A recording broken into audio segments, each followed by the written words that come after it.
Bought her a purchase that. Bought her a bottle, not a Birkin bag. Shawty asked me to go where and where them churches at. Jezebel, she got that spirit, I ain't flirting back. Once God bring you out that way, you won't double back. Shawty asked me what I bang, I told Shawty that I'm a Jesus disciple. Matter of fact, his biggest sniper. I walk through the hood with my hand on the Bible. Sick in the lost, preaching the word up in Cali. They thinking I'm a 49. I'm calling for Paul, cause I be shooting those scripts at the devil like I'm in the final. Step on the ops, I got the devil head under my heel. I feel like Tyreek. Tell him come shop. You want salvation, that's cool. I'm knowing who got it for free. This ain't a Glock, they call it a KJV. Hit harder than the 223. For Christ, I'm a dog. I'm just the one they contain and the one they can't keep on the leash.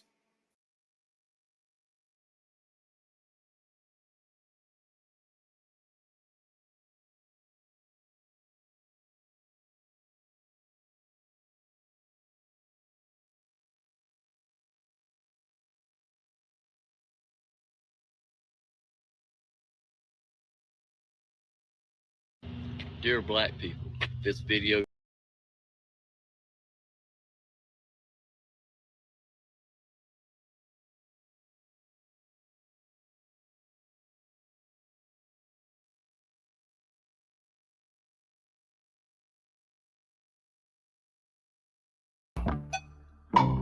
Look, even if that shows Jay, that's not what it was. You think I went and made that map, dude? Don't F with me, dude. I didn't. Dude, I'm trying to be respectful here. Can we like be professional, like you said? I don't care what you right here. I'm telling you what I got. Look, the videos a year ago, it was G. Okay. No, it wasn't, because this. All right. How about this? Like, I don't know why y'all mad. Like, come on. Because you bullshitting. That's why.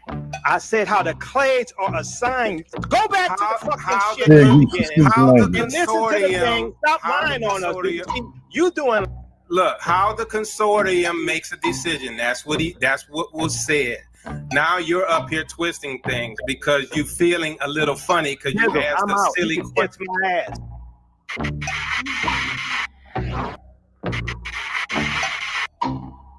We could go 1-1. We could go 1-1. We could fight. We could, but I'm not laying down.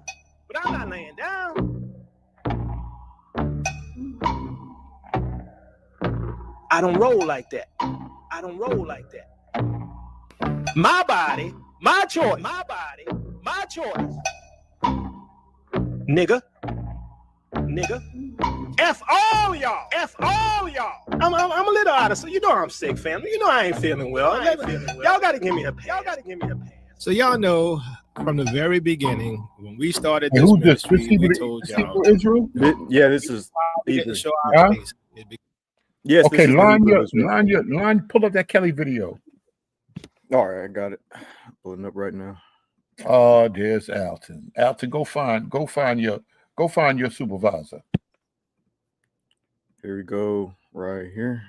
Because the Most High told us not to. Wait,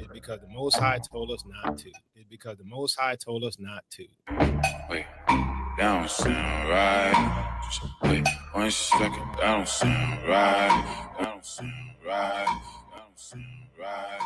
I have it pulled up. That don't sound right.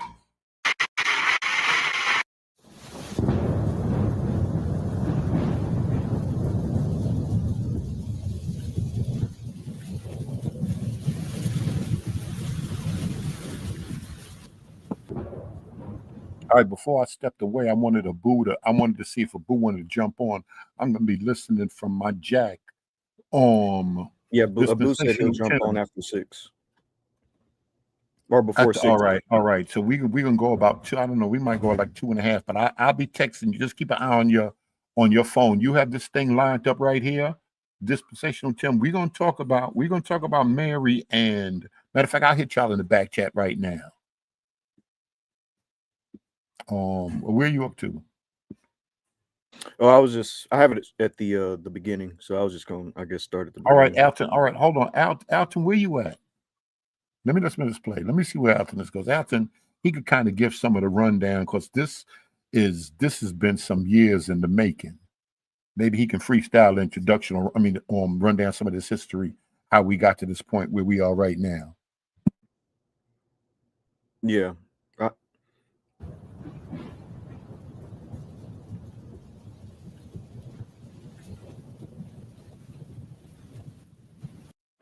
there have been studies going back to the 1920s demonstrating that manic depressive insanity, as it was originally called, has a genetic basis. There were studies in the 1920s in Germany that showed that manic depression runs in families, and also showing that identical twins are more likely to share both having the illness than are fraternal twins. And that suggests a genetic basis for the illness, since identical twins share 100% of their DNA and fraternal twins only 50%. In the modern era, there have been many more studies of that sort. Family studies showing that bipolar disorder and depression run in families, and twin studies showing that increased sharing, or concordance as we call it. I'm a little out of, you know I'm sick, family. You know I ain't feeling well. Y'all got to give me a pass. Y'all got to give me a pass. Y'all got to give me a pass. Look, even if that shows Jay, that's not what it was. You think I went and made that map, dude? Don't F with me, dude. I didn't. Dude, I'm trying to be respectful here. Can we like be professional, like you said? Well, you weren't professional when you were stalking me. And you freaking, this right here. freaking accused me of changing stuff, dude. Don't even play with me. This is the J1 map. Sister, can you please? That is G. When I pulled it up, which was about a year ago. The link is right here. I don't care what you right here. I'm telling you what I got. Look, the video's a year ago. It was G. Yeah, so this right here. No, pull up yours so you can. So this right here. Okay, I have mine pulled up. I'll just get to the what minute marker is this? All right, because I gotta get up here in this. What's good, Keys? Yeah, all right, Alta said give him a few. So this right here that y'all about to hear is dealing with Teo's G map. And essentially what happened about, I think this was like, what, 4 or 5 years ago? It was a long time ago. And Teo had created a video dealing with haplogroups.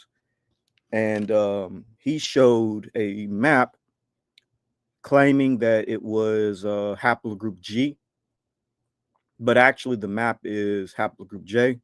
I brought this out to them years ago. And I guess Kelly was aware of that exchange, and in this video he brings out that incident that happened between me and Teo.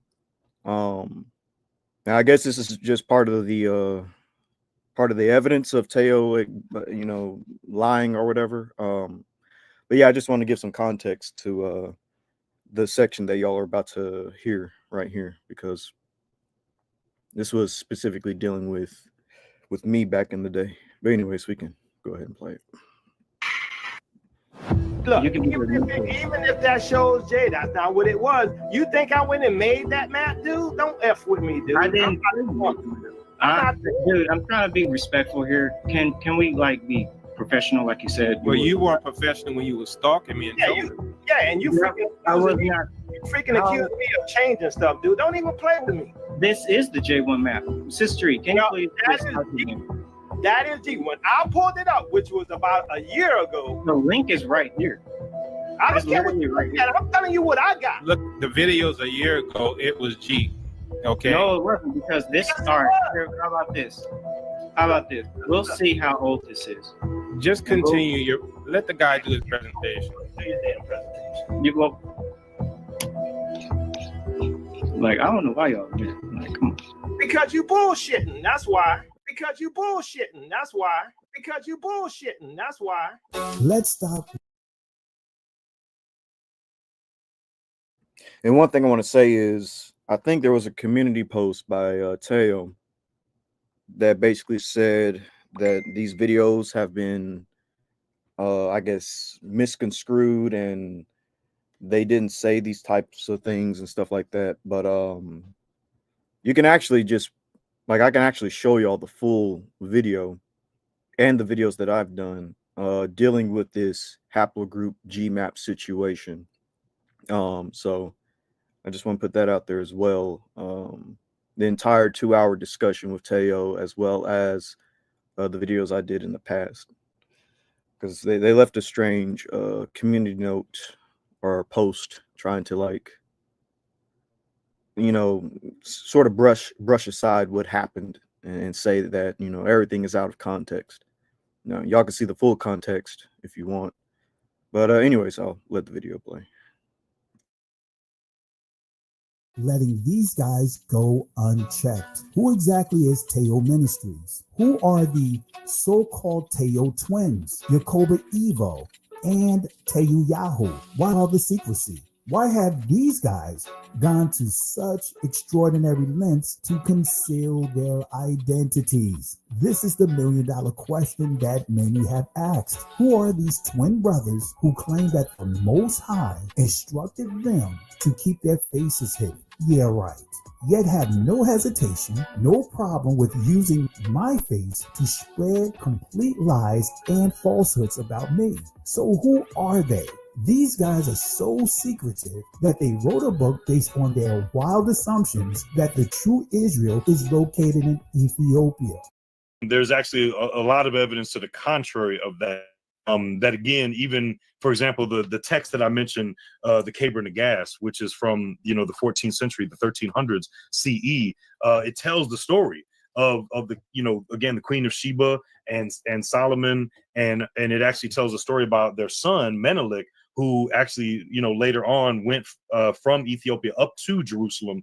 And there's no sense, again, that they're talking about him going from Ethiopia to Jerusalem, through the Arabian Peninsula and through Egypt. And so there's no sense whatsoever in Ethiopian sources themselves that indicate that Jerusalem is actually, in Africa, because they describe Jerusalem as another place. And around that same time, when the Caber Nagas was written, there was a whole city that was constructed called Lalibela, and Lalibela was built in as the capital of Ethiopia, and that was right kind of towards the end of the Crusades, like in the 12th century, and Crusades between Islamic forces in the east and Western European Christians in the west. And a big issue in the Crusades was pilgrimage. That's what the Europeans, the excuse they were using for fighting the Crusades was the pilgrims can't go to Jerusalem to visit. And in Ethiopia also did the same thing. They valued pilgrimage to Jerusalem and going to these holy sites from the Bible. But because the Crusades really limited Christians. Let Alton go ahead. Alton could give some of the history and the background of this first, and then we're going. Let me find my headphones. Go ahead. All right, grace and peace, grace and peace. All right, so I want to say, starting from the top, and I'm gonna try not to leave out any points. I'm gonna try to just bring out the facts. All right, so I want to say maybe around 2016, 2017, Berean, is when you started opening up the panel and just allowing people to talk. This is when the awakening was starting to gain a lot of traction. Back in 2016, 2017. And it wasn't really too much beefing going on, but it was still some tension in the background. But this is when Teo, Pastor Kelly, Sister E, all of them, if I'm not mistaken, I believe that they say that they all met on Berean TV, because Berean was the only one actually having conversations, trying to bring Christians and Israelites together to have dialogue. So I think I want to say maybe, was that the end of 2020 or was that the end of 2019? I can't remember. So anyway, yeah, the Richard Katz thing. So anyway, there was, amidst of these conversations between Christians and Israelites was trying to come out to prove that black people were Israel based on various I would say evidences or whatever. So what ended up happening, we all know the Richard Katz thing popped up. I thought it was at the end of 2019, but I think Abu said it was at the end of 2020. But anyway, Dante was giving out Christmas presents. Shout out to Dante. I'm just trying to give the facts. I ain't trying to blow no shots or nothing.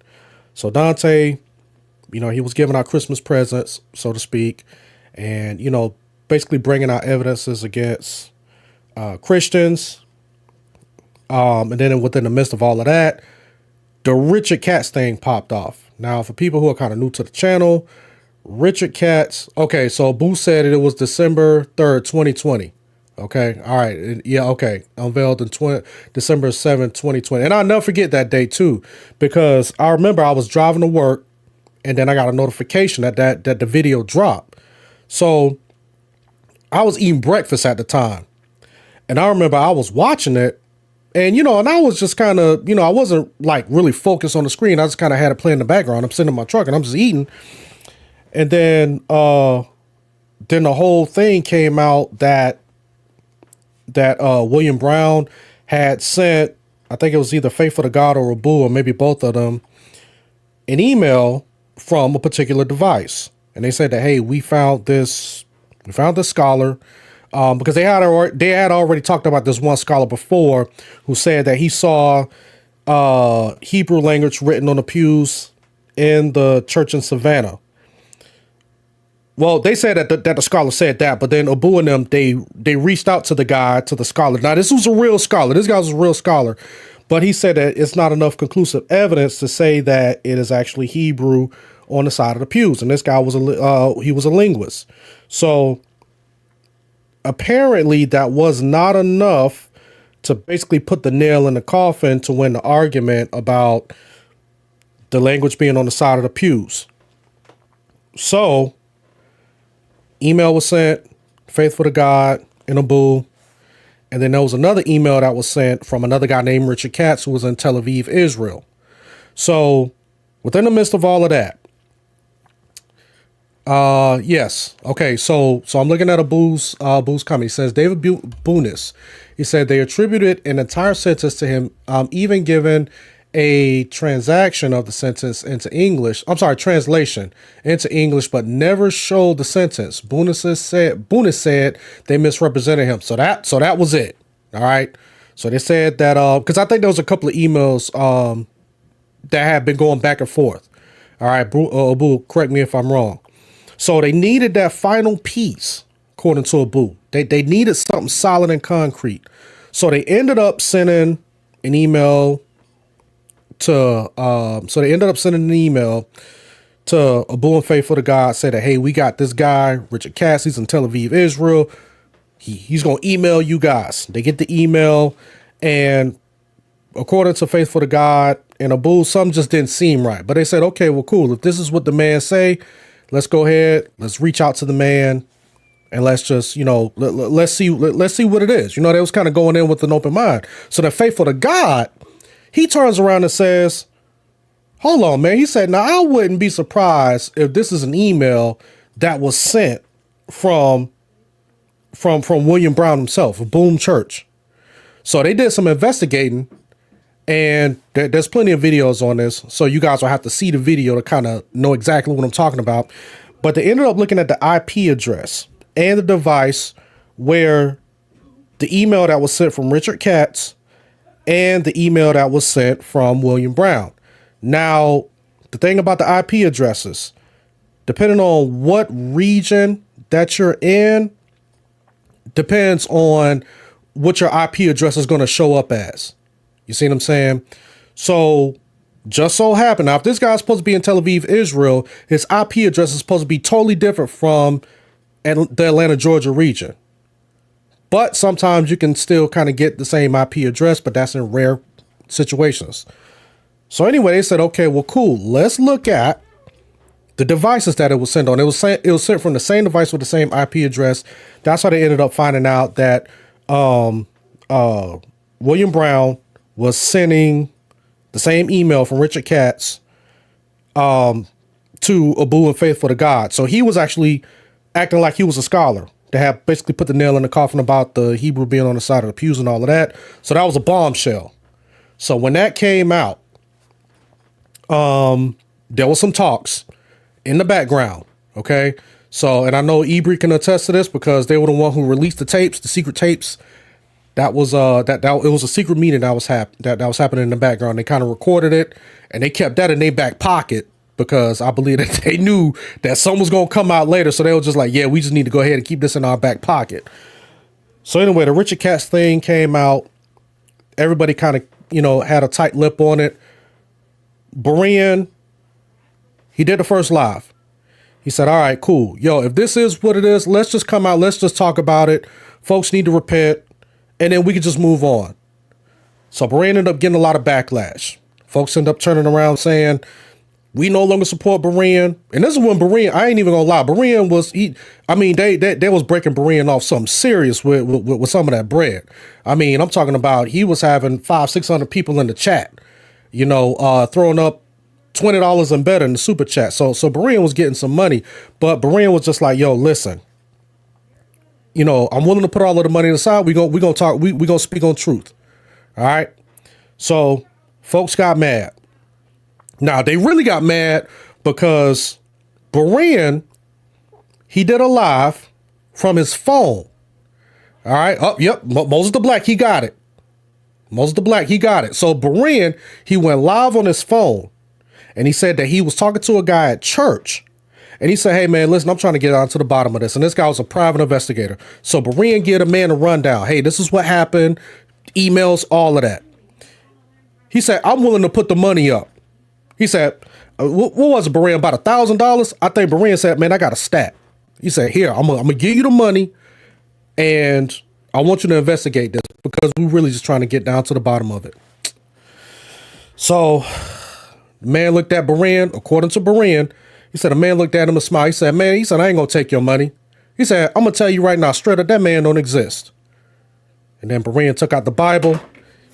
Berean, you might have to pull that up. So I can't turn my camera on, but I got my Bible in my hand. I'm just gonna make the sound. So Berean said, put my hand on the Bible. The man looked me in my face and smiled. He said, that man don't exist. Should I put that on the Bible, on the Word of God? So then that's when everything started going downhill. Oh, okay, yeah. So from the Assemblies of Church of God. So there was a mass exodus from Berean TV. Teo and Kelly, they went about their way. They started their whole thing over there. Shout out to Sister E. She was still kind of, rocking with Berean, but it was just a whole bunch of stuff that was going on. Fast forward a little bit. So the Pews thing started to die down. Now we getting on DNA. So then the DNA thing starts to pop off. Orthodox Moore, Ebri, Yap Gang guys, they took their channel into that direction because they started really heavily focusing on the DNA. Shout out to them. So Garfield, he started looking into the DNA, and all of that stuff. So anyway, is Orthodox Moore up here?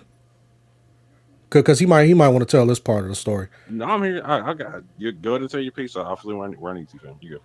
All right, cool. So this is what I saw. I remember one time getting them other clips. Yep, gang put work in. I hope more getting them other clips. Yeah. Now this is what. Now this is from my perspective. All right. So at first I didn't see the Ebri clip. I didn't see that one, but I did watch that one with Teo and Moore. So I was watching that one. I think it was live. So I was watching that one, and the conversation started out cordial. So then the next thing you know, they brought up the map.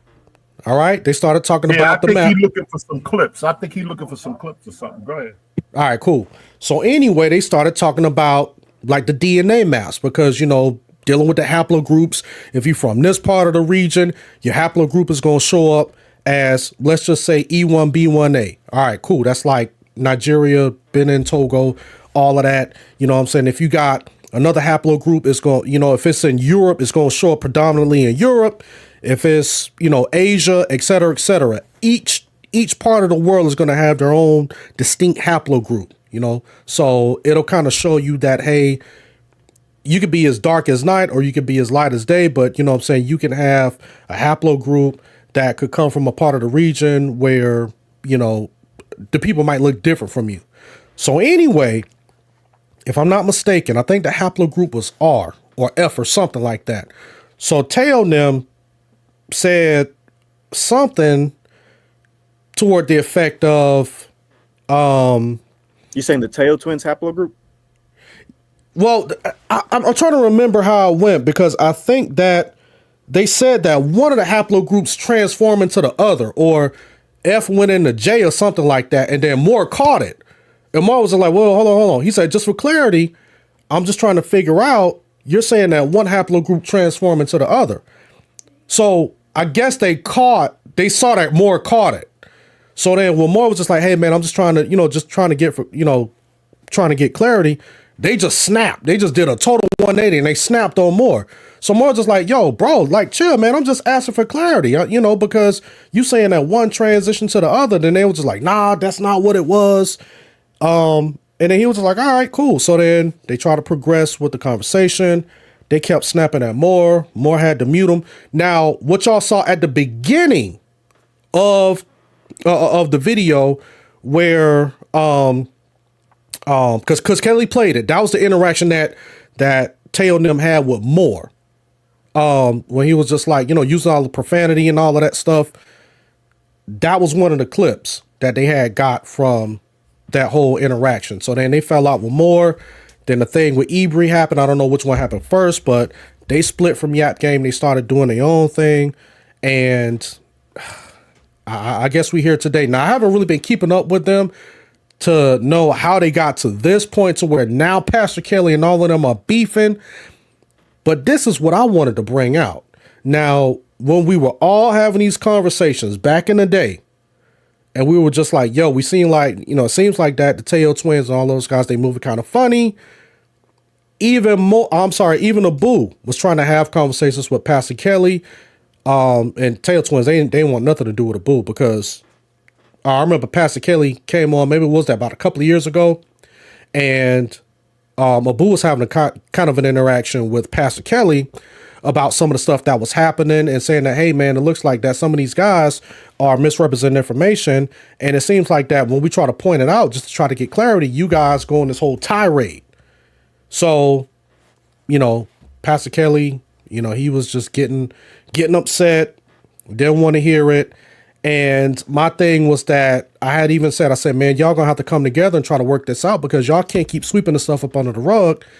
One day it's gonna come to a head and, it's gonna get ugly. That's basically what I said.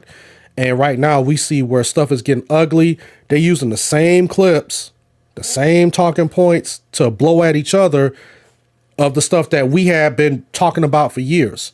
So, and I find it interesting that Pastor Kelly, and again, I ain't trying to start no beef, but I find it funny how they was coming up with crafty council videos and the UA community is this, that, and the third. You can't stop this awakening. Y'all's doing something, but they got, Vince Bantu up here. You know what I'm saying? So now they want to use some of the information from Vince Bantu, use old Berean clips to kind of argue against each other. And both of them are doing it on both sides. So I'm just like, so now maybe it confirms that a lot of the stuff that we were saying back in the day, it was true, it was accurate, but they just didn't want to deal with it at the time.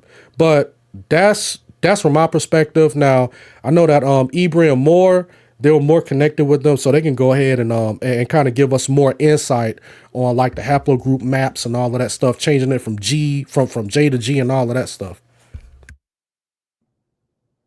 Yeah, just to also add on to what you were saying, and then I'll let Moore go. Everything dealing with me happened before Moore, because that was like 4 to 5 years ago, dealing with the haplogroup G map specifically. And then later on down the years, as more people interacted with Teo, like Moore and Abu, they would have their situations. But yeah, I said this earlier on in the video. I guess I'll just repeat it again just in case people didn't hear. But Kelly played at around like the 3-minute mark of this video, 3 minutes and 30-second mark of this video incident that I had with Teo a long time ago, where I was watching one of their videos dealing with haplogroups, because I was big into DNA back then. And I noticed that they had a map basically claiming that it was G, because they carry G2A4, the Teo twins. That's their haplogroup, G2A4. And the map that they had was not G2A4, or not even G in general. It was actually haplogroup J, and you can easily look this up on Wikipedia because they use the map from Wikipedia. You can go on the Wayback Machine on Google to find when the map was created and how many times, you know, it's been edited. And, you know, basically I brought it out to them that, you know, you used the wrong map, and they didn't like that. They got mad, and y'all kind of saw everything that happened after that. And more, you can go into the situation that you had with So Tay. I gotta ask you a question though, but before more hop on. Oh, and Brian said, "Can you start the video over?" Oh yeah, I can do that. Yeah. Yeah. So how did y'all get on? Like, okay, so how did that conversation start? Because I don't think that I've ever seen the beginning of that video. The only parts that I saw was kind of like where the beef had started. So what led to that conversation? Like, was it, you know, they had said something and you was responding to it, or were you guys just kind of like having a cordial conversation, comparing information, and then it just kind of went left? Well, back then when I first spoke to Teo, Yap Gang didn't exist, so it was just me doing my own thing on YouTube and stuff, and just looking at different people's videos. And yeah, I just basically messaged out to them, explaining why they're wrong when it comes to the things that they say about DNA, because they also had other videos where they downplayed E1B1A, saying that it's actually the white man's haplogroup, which is funny because most of his followers likely carry E1B1A. But anyway, so yeah, I just want to explain some things. Like, they don't understand like paternal and maternal ancestry and autosomes, because they're kind of mixing. I'm not for sure if they're deliberately doing this or if they just don't understand DNA, but the concept of like a father passing down his Y chromosome to his son, it just seems very simple. But they kept on confusing their viewers and their followers, the simple fact of Y chromosomes, sex determining chromosomes. So I just, after messaging them in their videos way back then, they said, hey, let's have a debate. We did the debate on Sister E's channel, and it lasted for 2 hours. And it was basically 2 hours of me trying to do my best to explain what haplogroups are, and to explain that they are doing some funny business with their maps. And I just, you know, I got yelled at that entire 2 hour section. But now Ibri, now you know over here we tell the truth and shame the devil. Now you see the way that Pastor Kelly, he titled this video, right? He got them two Roman dudes in the background trying to put it out there, trying to, you know, insinuate a little something. All right, now Ibra, in the name of Jesus, according to your research on the DNA, do you think that them guys is European? Oh, most definitely they descend from Western European, if not Caucasian, ethnic groups. Potentially even Jewish. They could be descendants of Ashkenazi Jews as well. Brian, shut this live down right now. In the name of Jesus, shut the live down. This live coming down. Yeah, that's all right. But go ahead. I'm gonna let y'all speak. I ain't no DNA expert, but go ahead. Yeah, because haplogroup G, it's definitely a Eurasian haplogroup, and by Eurasian I mean it formed in Eurasia. It did not form in Africa, and it migrated likely from the general area of the Caucasus and / or Central Asia-ish. But just for context, haplogroup G would have been early European farmers. Here's a map. I'll just pull up a map. Haplogroup G would have been early European farmers. And as you can see, there's a very high concentration in the Caucasus region. And there's a very good concentration up here in Central Asia. Man, that is kind of just spread from this general area. That's smack dab in the middle. Twins believe, smack dab in the middle of Eurasia. And I find it funny that they believe the land of Israel is in sub-Saharan Africa, where you see no haplogroup G. G is not really present in sub-Saharan Africa, like West Africa or the Horn of Africa, where they believe, you know, the land of Israel is at. By the way, Brother Berean, I think Sean Harris wants to come on stage. I see a comment. But anyways, So yeah, and in the past, by the way, and Kelly's going to play this in the video, but in the past, the Teo twins believed that Israel, the land of Israel, was in the Levant. And it's kind of interesting that now they're saying that the land of Israel is in sub-Saharan Africa, but in the past they said it was the Levant. So it's like, did the Most High give you incorrect information in the past because you made videos on Israel being in the Levant, and now the Most High is giving you correct information? I don't know. It's just weird when people say the Most High is giving me this or that. But anyways, man, but doesn't the Bible talk about, with stammering lips or something like that? It does. I don't know. Here's another map. High concentration of G1 in Kazakhstan. And it's always funny. They love to talk about Jews being Khazars, which is an anti-Semitic trope, by the way. But their haplogroup actually could be Khazarian as well. Because Khazars in that general area, there are G markers in places that the Khazarians were located. Places like the Caucasus, and Ukraine, things of that nature. But yeah, it's interesting stuff. Yeah, they're definitely descendants of Europeans. That's why I don't understand why they have this animosity towards Europeans and Jews when they could be European, they could be Jewish, they could be Khazarian. A lot of different ethnic groups carry this haplogroup. Now, with that being said, there are Africans that carry haplogroup G, but it's Africans that descend from ancient European migrants, essentially around the time of the I will say the Neolithic era. You did have early European farmers, Anatolian farmers that carried haplogroup G, migrate into places like North Africa. But these populations actually introduced light skin into North Africa. The light skin alleles. So yeah. I mean, there's nothing wrong with that. It's hey, being a descendant of European, you should be proud of that, proud of your ancestry. If someone's a descendant of African, be proud of your African ancestry. If you're a descendant of a European, be proud of your European ancestry. If you're a descendant of Jews, be proud of your Jewish ancestry. It's all good. We're all still humans, It's all good. Yeah. Well,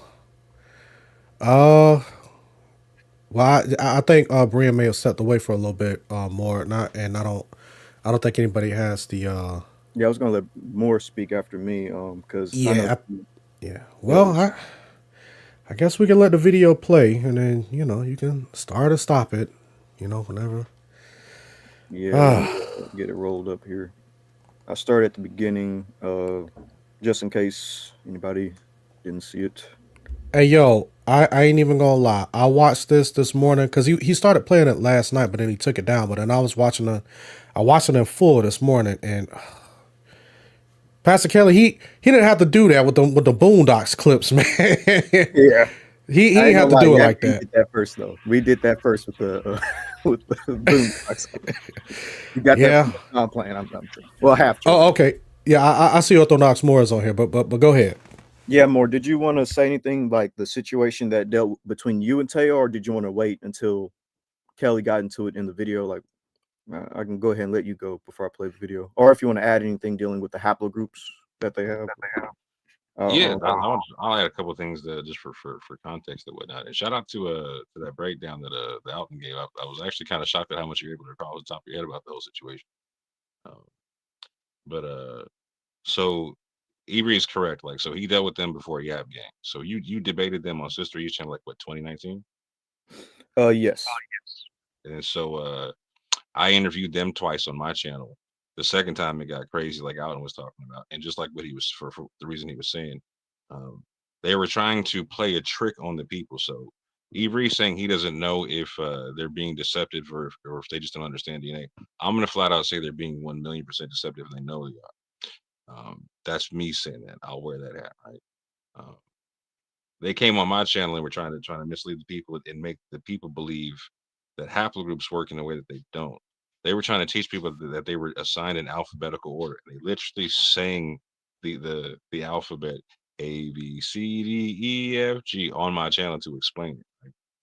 And the reason why they were trying to do that is because, so if you go back before when they were talking with Ibri, people like Sister E, people like the Tail Twins, people like Dante, We Woke Now, Boom Church, etc., but not Israel. They are heavily influenced by the Pastor Stephen Darby movement, right? And so in the Darbyite movement, they taught that E1B1A is the Israelite haplogroup, and that all African Americans, male and female, carry E1B1A, and that even the Limber are all E1B1A, and that's how we know that we're Israelites, is because the Limber are E1B1A, and we got the same thing. So we're Levites and Israelites just like they are, and nothing could be further from the truth of that concept, right? And so what's interesting is they finally took a DNA test of twins, and they found out that their haplogroup was not E1B1A, and so they had to try to figure out how to make this all work with that. And so what they had tried to do is make the people believe that the haplogroups were assigned in alphabetical order, and that G was downstream from haplogroup E, which is not the case, and this is verifiable. So one more time, they wanted people to believe that G, their G2A, was downstream of haplogroup E, to make people believe that they're still related to people who were haplogroup E. If that makes sense. Yeah, I think that was the beef. Yeah, because they was trying to make it seem like that one transformed into the other. Yeah. Yeah, and you picked up on that quick, you know. Yeah, like I said, when they sang the alphabet family, I was like, no, that's not how that works, right? And so Ibri prior to this had figured this out, what they were doing as well, in a sense, because he caught them red-handed manufacturing a haplogroup GMAP. And they'll show this in the video to where there's an old presentation that they have to where they show two different maps. One that you can find on Wikipedia still, and one that they cut and pasted and chopped and screwed a little bit. And they say they provide a link for it when they're debating Ibri on Sister E's channel. They say that they provide a link for that source in the video, but when you go to the video, there's no link for that picture. The only link that they have is a link for the previous one. That's the map that Ibri just showed with haplogroup G in the areas like in the Khazarian areas, etc., where it's heaviest. By the way, while Moore I'm seeing mountains. By the way, while Moore and Alton talks about this, I'm just playing a video showing haplogroup G and where it's found and the people that carry it, such as Ozzy the Iceman, as you can see on the screen. This is a relative to Teo Ministries. This is one of their ancient cousins. Yeah. When they took their 23andMe test, they got a picture at the bottom of their haplogroup page saying that you're related to this man here, right? So when they took their 23andMe, one of them took a 23andMe, another one took a ancestry DNA test, right? When they got the 23andMe results back, they were like, ooh, we gotta figure this one out. You know what I'm saying? And so this is where you saw them starting to try to chop and screw the science on DNA. And let's whenever y'all get a chance, go ahead and pull out that Pastor Kelly video, and y'all could probably play it at 1.25 so we can kind of get through it a little quicker. You know, because Pastor Kelly, he gonna dive into all of that, and I just want to see how accurate what Pastor Kelly is saying. Is he just trying to blow shots, or is he like pretty spot on with some of the stuff he's gonna say about I will say this right here. He definitely, you can tell so he uses a lot of our clips of it, right? He uses clips from our interviews, our dialogues with the Tail Twins. He uses a clip from me interviewing Dr. Bantu and whatnot. And when I interview him, I specifically ask him about Jerusalem in Ethiopia, just to address the Tail Twin situation. Because like you caught it out, like when you were dealing with them, like you caught them misrepresenting maps and whatnot. You know what I'm saying? And so, that's a whole nother story. They got this thing about maps and whatnot. You know what I'm saying? For real. They feel like they're cartographers in this piece, right? But when you caught them up on the maps and I interviewed Grant, I was like, yeah, you know what? Let's let a scholar address this real quick. So I asked him about the tradition of there it being any concept of Jerusalem in Ethiopia. And he gave us a very clear breakdown, as you'll see in the video. But I will say this. So Pastor Kelly gives fantastic explanations on how DNA works in this video, and I will emphasize this. He does so to the detriment of his own arguments. So he focuses so hard in attacking and wanted to come at the Teo twins that he cuts his nose to spite his face. We gotta see that. We gotta see that. Hey, Ibri, go ahead, pull it up and Alrighty. And I mean, I may have missed it, but more you're gonna have to we're gonna have to stop the video and have you break that down, because you're saying that Pastor Kelly cut himself trying to cut the Teo twins. He actually did. That's 100% true what Moore's saying. And there's Gensu doctrine. Very simple way of breaking that down. Actually, Moore, if you don't mind, since I have the Teo video pulled up, can you pull up on your end? Or maybe I can. I'm on my phone, so I can't. Okay, I will. Because I'm still blocking. You know what video that is where Kelly talks about his DNA? What video? Yeah, I can pull up. I'll pull up some stuff and I'll put it in the Facebook, and you can pull it up. Okay. On your end. All right. So I'm gonna play the video I started at the beginning. Yeah, that's hot off the press, y'all. That's hot off the press. Look, even if that shows Jay, that's not what it was. You think I went and made that map, dude? Don't F with me, dude. I didn't. Dude, I'm trying to be respectful here. Can we like be professional, like you said? I don't care what you right here. I'm telling you what I got. Look, the videos a year ago, it was G. Okay. No, it wasn't, because this. All right. How about this? Like, I don't know why y'all mad. Like, come on. Because you bullshitting. That's why I said how the clades are assigned. Go back to the fucking shit from the beginning. How the consortium. Stop lying on us. You doing. Look, how the consortium makes a decision. That's what was said. Now you're up here twisting things because you're feeling a little funny because you asked a silly question. My ass.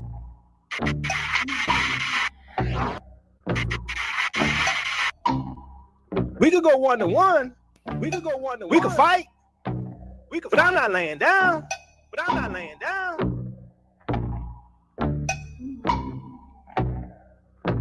I don't roll like that.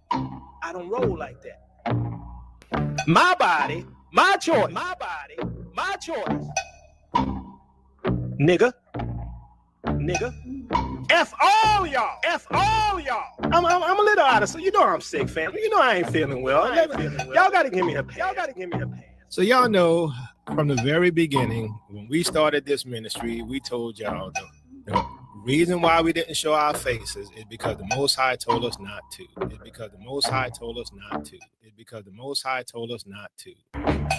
that don't sound right. Just wait 1 second, that don't sound right.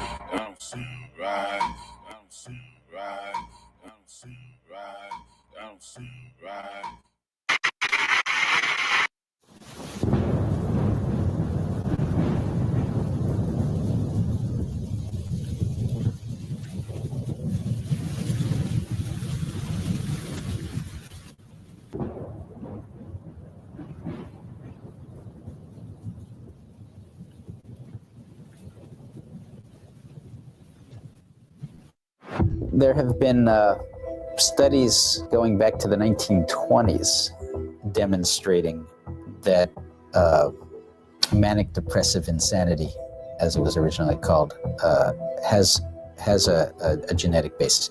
There were studies in the 1920s in Germany that showed that manic depression runs in families, and also showing that identical twins are more likely to share both having the illness than are fraternal twins. And that suggests the genetic basis for the illness, since identical twins share 100% of their DNA and fraternal twins only 50%. In the modern era, there have been many more studies of that sort.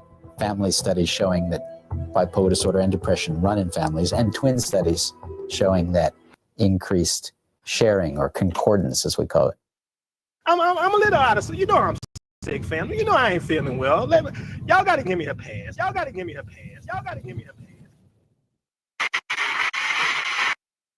Look, even if that shows Jay, that's not what it was. You think I went and made that map, dude? Don't F with me, dude. I didn't. Dude, I'm trying to be respectful here. Can we like be professional, like you said? Well, you weren't professional when you were stalking me and and you freaking I was not. You freaking accusing me of changing stuff, dude. Don't even play with me. This is the J1 map. Sister, can you please? That is G. When I pulled it up, which was about a year ago. The link is right here. I don't care what you look at. I'm telling you what I got. Look, the videos a year ago, it was G. Okay. No, it wasn't, because this. All right. How about this? How about this? We'll see how old this is. Just continue your. Let the guy do his presentation. Do your damn presentation. You go. Like, I don't know why y'all do it. Like, come on. Because you bullshitting. That's why. Because you bullshitting. That's why. Because you bullshitting. That's why. Let's stop letting these guys go unchecked. Who exactly is Teo Ministries? Who are the so-called Teo twins? Yakoba Evo and Teo Yahoo. Why all the secrecy? Why have these guys gone to such extraordinary lengths to conceal their identities? This is the million-dollar question that many have asked. Who are these twin brothers who claim that the Most High instructed them to keep their faces hidden? Yeah, right. Yet have no hesitation, no problem with using my face to spread complete lies and falsehoods about me. So who are they? These guys are so secretive that they wrote a book based on their wild assumptions that the true Israel is located in Ethiopia. There's actually a lot of evidence to the contrary of that. That again, even for example, the text that I mentioned, the Caber and the Gas, which is from the 14th century, the 1300s CE, it tells the story of the again the Queen of Sheba and Solomon, and it actually tells a story about their son Menelik, who actually, later on went from Ethiopia up to Jerusalem. And there's no sense, again, they're talking about him going from Ethiopia, to Jerusalem, through the Arabian Peninsula and through Egypt. And so there's no sense whatsoever in Ethiopian sources themselves that indicate that Jerusalem is actually, in Africa, because they describe Jerusalem as another place. And around that same time, when the Caber and the Gas was written, there was a whole city that was constructed called Lalibela, and Lalibela was built as the capital of Ethiopia, and that was right kind of towards the end of the Crusades, like in the 12th century, and Crusades between Islamic forces in the east and Western European Christians in the west.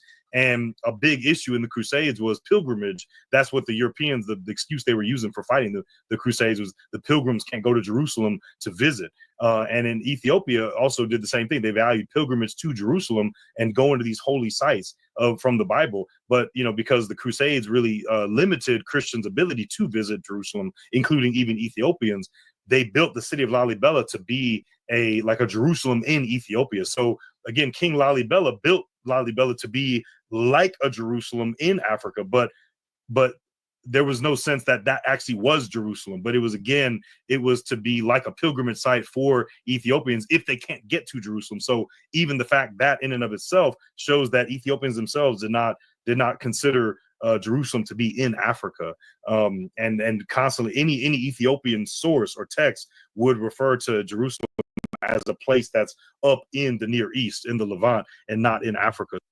These guys are so sick. I do just want to add before I play the video again that it is funny, again, just repeating that they believe Israel is in places like Ethiopia and sub-Saharan Africa. And in the same video, you're going to see them praising the Levant and Haplogroup G being in the Levant because, that's their haplogroup anyway. So hey, I'm not going to stay on too long. I just want to say, shout out to you, Alton, Moore, Breen, all of us. For years, different people just been trying to talk about these things, trying to get down to it, have discussions, and it just seems like it was brushed on the rug. And some people had just certain rhetoric to where it wasn't really dealing information, but ad homs.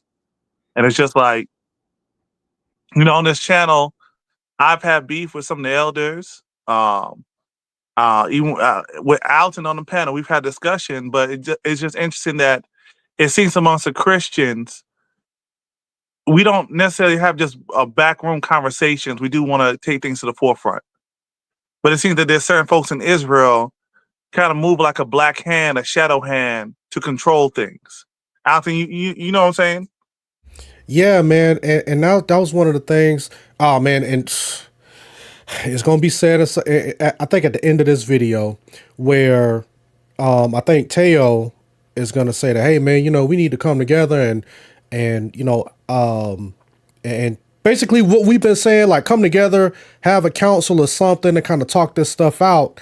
And I'm just like, even when we were talking about this back in the day, we were just like, yo, y'all got too many differences and so much stuff going on in the background, man. Y'all gotta try to figure this out. But just like you say, Dunami, it just really seemed like that there was a lot of, backhanded stuff, going down in the background. And a lot of these folks wasn't even agreeing with each other from jump, but, tear down the Christians. That's yeah, that was the focus.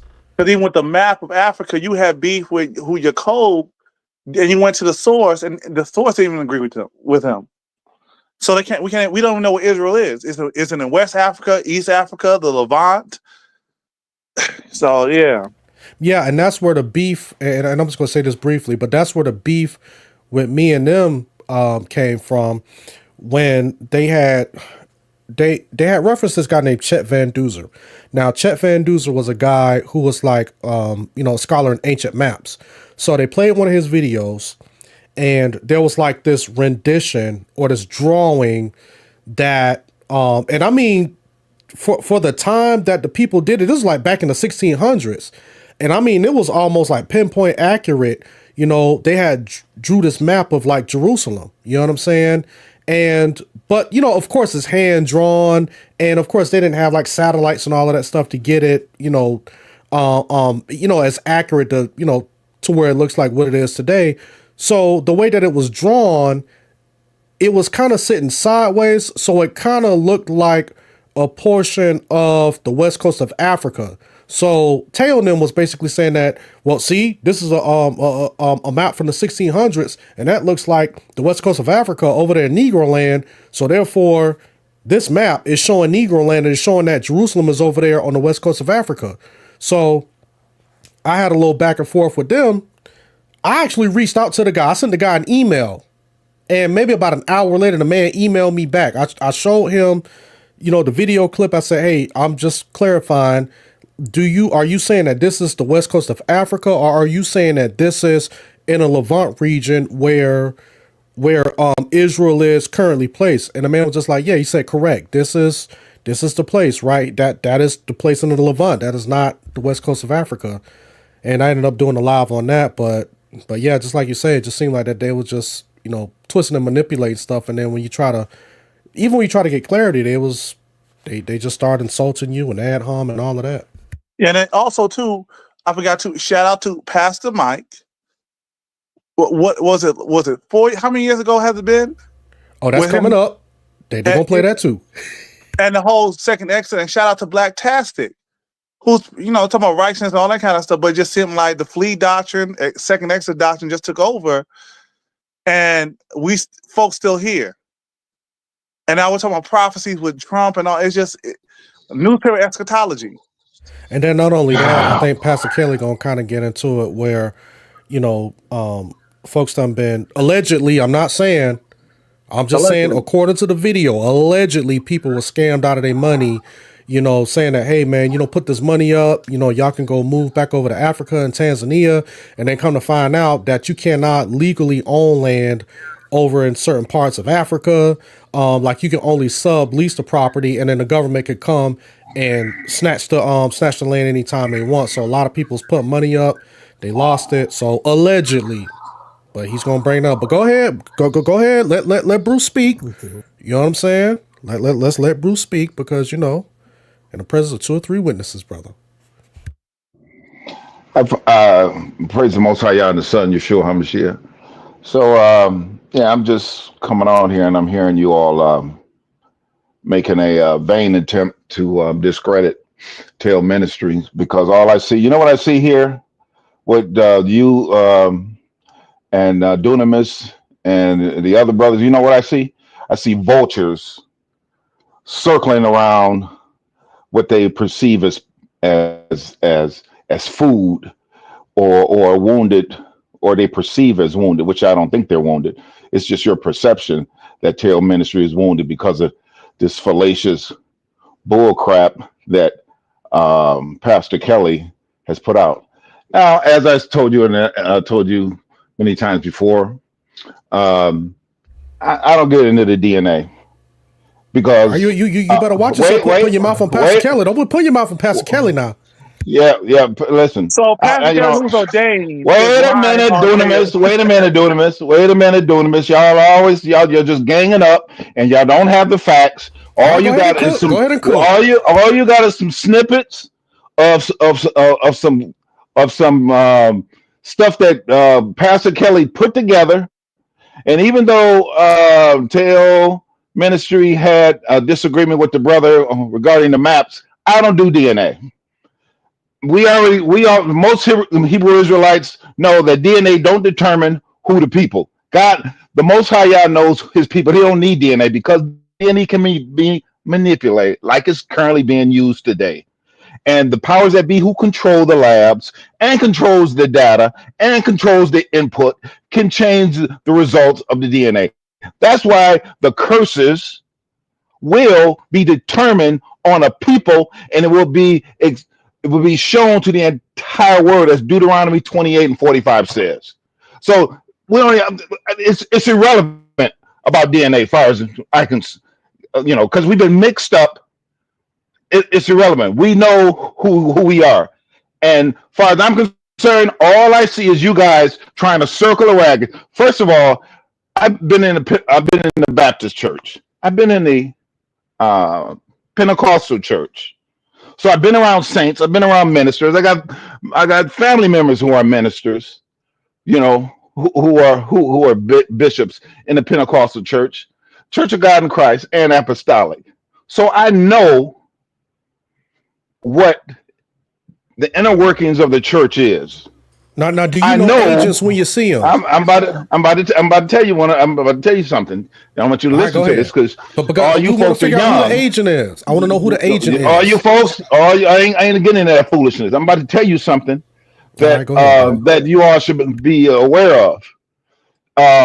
Tail Ministry have not, and I've been listening to them for a long time. Tail Ministry is not picking a fight with Pastor Kelly. It's Pastor Kelly who came out with that book, making innuendos with broadcasts talking about the second Exodus and making reference to Tail Ministry, trying to start some crap, And so what I'm saying is, all I can see from years coming by it's just been Pastor Kelly making innuendos towards Tail Ministry. Tail Ministry being quiet, not saying anything, letting it pass. Even when the pews came up, Tail Ministry just, they said what they had to, but they let it go. They still didn't bombard it. Ain't nothing but been Pastor Kelly who's been giving shots, making innuendos, talking about Tail Ministry and what they believe. Like Tail Ministry, Brother Yacoban, and tell you, just sat back and didn't say anything for the sake of brotherhood. And then recently, I think it was a couple of weeks ago, he comes out with this: there is no second Exodus, making and everybody who's in the Hebrew Israelite family know that they were trying to make reference to Tail Ministry. And and he's always blowing. Wait a minute. Wait 1 second. Let me finish.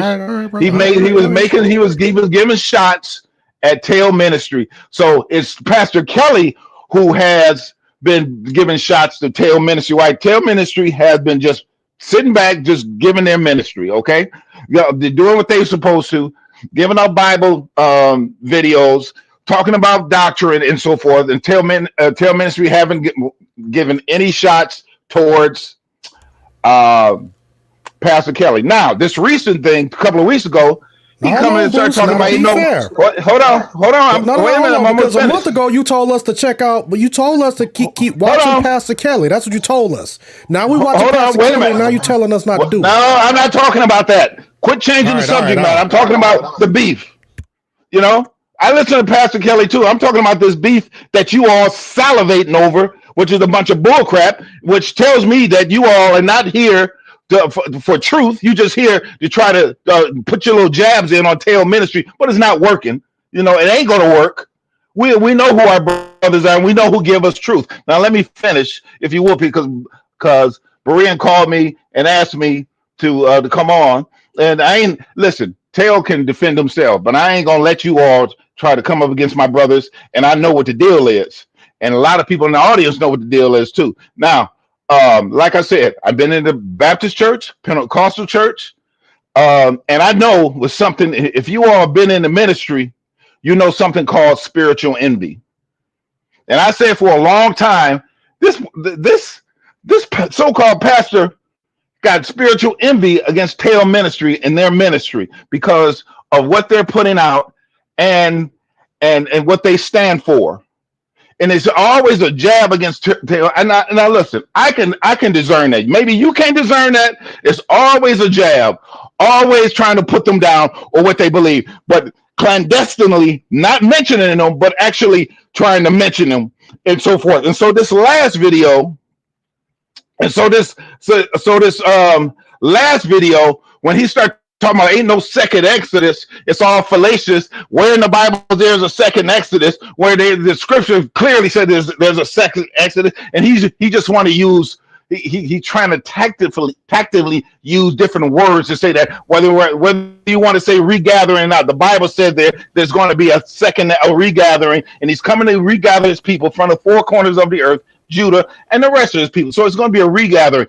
And that first Exodus, people won't even talk about that more. They're going to be talking about this last Exodus, this final Exodus, which is a second Exodus, and we call it a regathering. So you can call it what you want to, Pastor Kelly. There is a second Exodus. You may not want to call it that, but it's a regathering. It's in prophecy.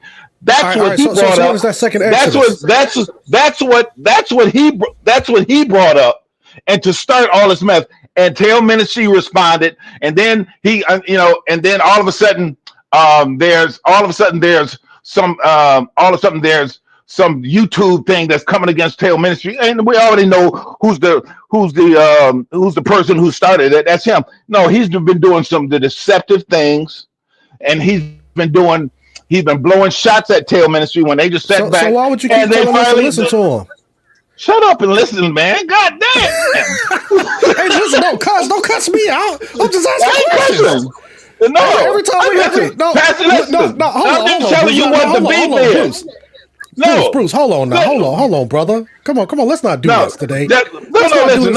If I say goddamn, that don't mean I'm saying goddamn. That's the way I talk. And so you all got a problem. You all got a problem with some cursing. Look, you all can be around me. All right, Bruce, I gotta ask you some questions, man.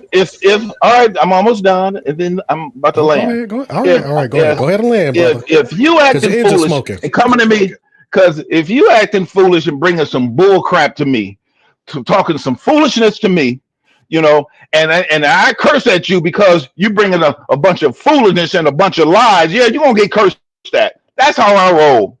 I don't know. Now you can be the one of them weak jellyback Christians the way you want to, because that's how y'all were brought up, but you ain't coming to with people who stand for God, who stand for the Most High Yah, who love Yeshua HaMashiach, and then try to discredit the word of God, trying to discredit a person's ministry. We ain't gonna allow that. And then sometimes we get in our emotions and we had to check one of y'all hard, then that's how it's gonna be, because I do the same thing and we repent. And I've been listening to Tail Ministry for many years. They don't have a broadcast where they're cursed. So wait a minute, they don't have hey Berea, listen to me. They don't have a broadcast where they cursing throughout their broadcast. No, they don't.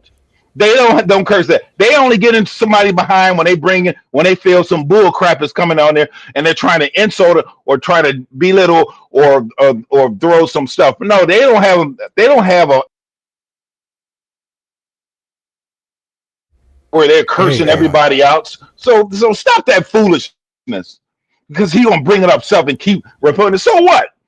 He cursed him out. They probably deserve to be cursed out. As far as I'm concerned, if you brought that foolishness over me, you probably get cursed out too. How about that? Well. Let me read you some scripture for the Most High Yah. All right, now this right here is Ephesians 4:29, and it says, "Let no corrupt communication proceed out of your mouth, but that which is good to the use of edifying, that it may minister grace unto the hearers." Brother, now Nah, I know We what you're saying about. we all curse when we being attacked. Not me. And we all have done it. Yes, you have. Don't lie. You're a doggone lie. You're a liar. I don't curse. I don't Every curse single now. person in your, yeah, you ain't cursing now. But don't try to bring a couple of clips of Minister Yakoba going off on somebody who's being deceptive towards them and make it as if that's their ministry, as if they do that on every boat. Hold on, wait a minute, don't stop that. I'm not gonna let you do it. Doctrine. Okay, I want to get well, back to hold the on. agent doctrine. Hold on, let me just say this. Don't act like that's Tail Ministries norm. Just because he go off. Yeah, he can go off, he go just like I do, and then we can repent. Because we all on this journey to perfection. So don't act like that's Tail Ministries MO for them to curse. So yeah, I cursed. I heard plenty of ministers curse. Even Dr. King cursed before. How about that? And all the other ministers curse. And probably your pastor too. So don't act like it's their norm when they deliver their content weekly for them to be cursing. So stop being deceptive. Continue. All right, so are you trying to say that Pastor Kelly is an agent, brother? Is that what you're trying to say? Listen, all I know is this is what I'm trying to say. All right, Bruce, we know you got to get back to work. Oh, hold on, Bruce. You know. All right, let's go ahead and get back to that video. Oh, more. Wait, y'all ain't listening? Y'all ain't gonna let me talk? All right, go ahead, brother. Because we trying to get back to the video. We trying to figure out. Yeah, I know it. What's I really know going it on. because okay, so Pastor Kelly has spiritual envy against Tail Ministry, and he's been attacking them. So when they respond, he reverts to this, making clips of stuff to disparage their ministry, so people can come against their ministry, and you all took the bait just like fools. Just but you've been telling us to watch Pastor Kelly. No. I'm talking about what you just he's told us doing. a month ago. You said you need to go watch Pastor Kelly, Teo, Dante. That's where all of the information is. And now we're watching Pastor Kelly. You said don't watch Pastor Kelly. Pastor Kelly has some good content, but he does some devious stuff like what he just did to you, and you ought to sucked it up just like a bunch of fools. You know, but you told us to watch Pastor Kelly. Yeah, see, there now you're trying to justify your ignorance. But then you told us to do it. No. You tried to justify your ignorance, your stupidity for following that man for trying to disparage Tail Ministry. No, he started it. Now he got that work. Now you're gonna bring up some stuff that when Yakoba went off. Hey, I had went off on people. I went off with people at work. That mean I'm saved, not born again? No, I can repent just like the next person. But don't try to make it seem like that's Tail Ministry everyday thing or that happens on their shows or in their content. That's a lie. That's a lie from a pit of hell. And all that is, he's acting. He may not be an agent, but he's surely acting like one, because don't no brother come up against no brother like that unless you got an agenda. And his agenda is not the family of God. With all that fake stuff he put out. But you said that all right, I'll come back on. I'll come back on in a few minutes. Yeah, let him come back on. Go ahead, Alton. Let brother B go. This is up. Yo, I'm good. Brian, I'm gonna tell you like this. You started this. Did that troublemaker, man? You said your family said that you was a troublemaker, and this is what it all done came down to. No, man, go ahead. I'm using myself. Peace and grace. I just got a couple of questions because I don't want to get off the topic or nothing. But Brother Alton, is this about the land of Israel as well, and also what the beef is with Kelly and Teo, this platform right now? I think that what has happened is that, to be honest, I think that this has been brewing in the background for quite some time, because ever since the Richard Katz thing, that kind of put a stain on the awakening, especially from their community. Right. And this was always some conversations happening in the background, and I think it kind of made some people uncomfortable. So what has happened, it seems that a lot of stuff that has come out over the years with Pastor Kelly and Tail Ministries, they just kind of kept things in their back pocket.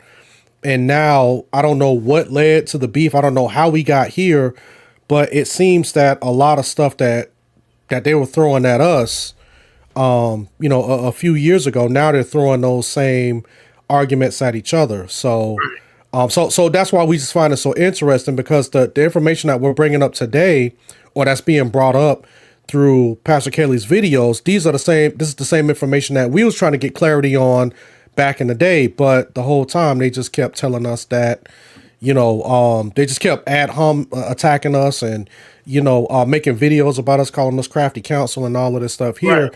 But now it's just, interesting that they got the same concerns amongst each other, but it's just like, y'all didn't squash this or hash this out, so that's why we just trying to like cover this. But go ahead. Let me touch bases on something, because it affected our community as well with the pews. And then I want to just give y'all some information that I had personally with Ron. I sat down with him personally in person about this Israel land stuff, because we're going to Israel next year as a ministry. But there's some things I just want to touch bases real quick with all this whole scenario. So when my brother was incarcerated, he emailed me at home when I was home. My brother, he's been on this platform, Yashia. He said, hey, they found some Hebrews on the pews. Look into it. So I reached out to Pastor Kelly, and I didn't get a response. So I was, observing his videos, observing the information and all that. I'm going to speed it up to make a long story short. And then Abu found out, and I paid attention to all Abu's videos as well. And that's when I discovered it was a lie. So we had to go back and apologize to a lot of people that we were regurgitating this information to, instead of cross-examining it properly. And that's wow, I didn't know that. That's one of the things that I learned now, that we don't, even though we are all Israelite brothers in a sense, we don't just accept information anymore.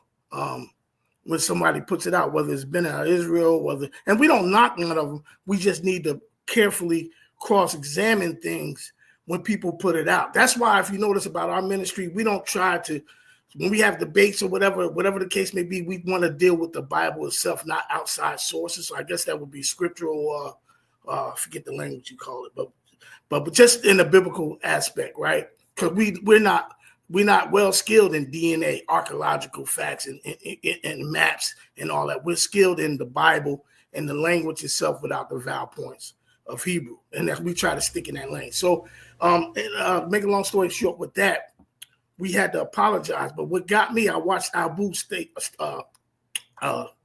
by step on how the emails and all. I watched the whole thing, and I was sending the information back into the institutions. Now, mind you, so you guys know this is a sidebar. I mean, a side example.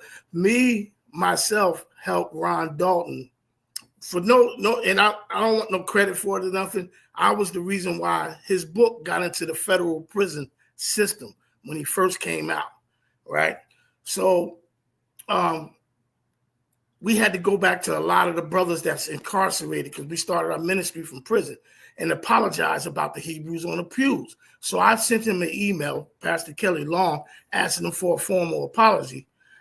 He wouldn't accept. He called me out on a video. I'm going to get with you, Brother Nazarene Hebrew Institute, but he never did. So I called for a public apology. So I was wondering, did we miss that, first of all? And we didn't. Now, just we never got an apology for that. And I know one thing I can say, Abu did a great job. And yes, I would go in front of anybody and say he lied. He lied. The brother lied. And he should have repented for that, because there was not just a baby lie. It was a huge lie. And something like that, you should have been able to go back in front of the whole world, at least the Israelite community, and apologize and repent. Now, on the subject of this Israel stuff, right? I have contact with people in Dimona personally for like the last 12 years. And I know you brothers know Sar Armadillo is. He's always on a lot of shows and stuff. He lives in Dimona. He's one of the first ones that got over there.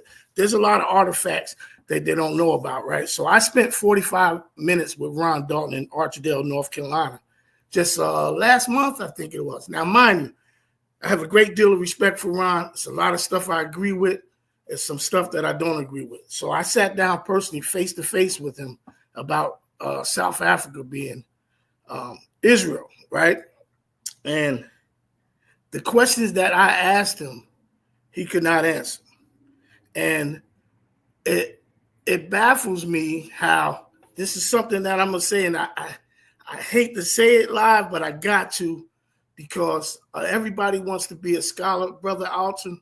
But what I noticed about Teo, all these other people, none of them been over to Israel themselves to do the work. And that's one of the reasons why y'all planning a trip over there to absolutely put eyes on the. Yeah, okay. There's I respect that. Over there. There's artifacts over there that's not even talked about. That was there from the beginning. Also, the Romans who supposed to destroy the temple, that had to take place in Congo, you said, or South Africa. Where's the DNA? Where's the skulls? Where's the people's death? You can't find, like the DNA brother said, you can't find the deaths or none of that in that region. So Ron said to me, this is what, and I'm telling you, I got no reason to lie. He said to me that all the skulls that were found in the Lakesh were all European skulls. And scientifically, that is not true. That's not true.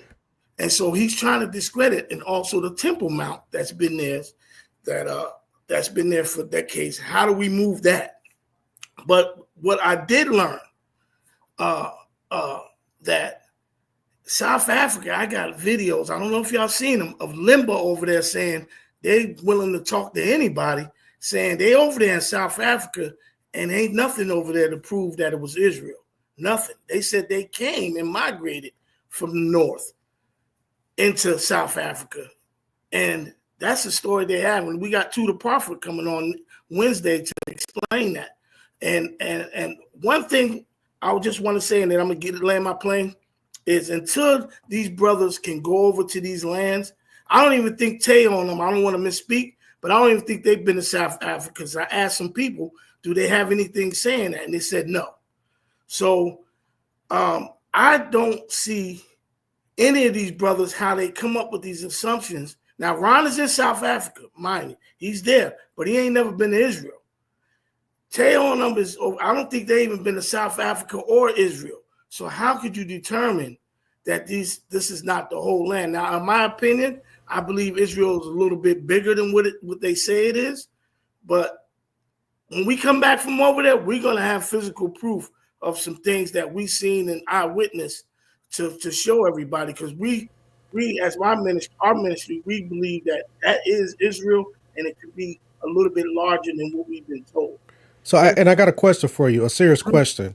Yeah. When you go over there, do you think that the artifacts and stuff that you're going to find, do you think that would help the awakening, hurt the awakening, or you just like, hey, we're going to go over there, we're going to find out whatever we can find out, we're just going to put the information out there, and, you're not trying to help advance the awakening or help stop it, you just going over there because that's what the Most High put on y'all heart? Well, of course, that's what the Most High put on my heart. But the thing is like, without a shadow of a doubt, you can't tell me that particular area of Israel is not Israel. And that's what I had a hard time with Ron. Ron is saying the whole Israel is made up. It never existed. That's not the land.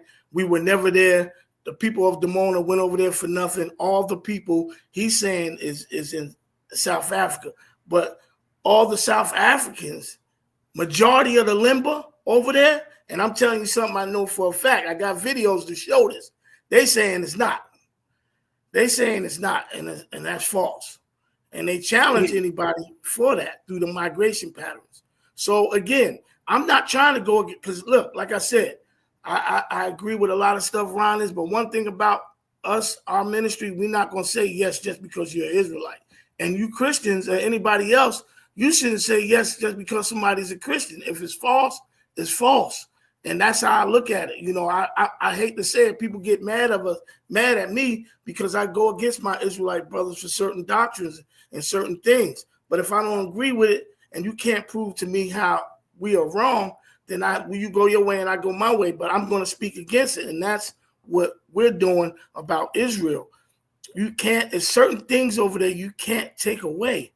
And I just feel like it's hurting us as a whole, Israelites, it's kind of embarrassing that we're not putting in the work. For example, the DNA brothers, Ivory and them. I call and talk to Ivory and ask him his information all the time, because guess what? We're not going to just talk about something we don't study. You got to speak about things you study. We study the Bible so we can deal with people and talk to people about the Bible. We don't go out our lane with all these other discovery like DNA, archaeological facts, and all that, like Ron and them do. And hey, brother, I don't mean to cut you off, but people want to know what's the name of your ministry. Oh, Nazarene Hebrew Institute of Technology. Hey, if somebody could, ministry.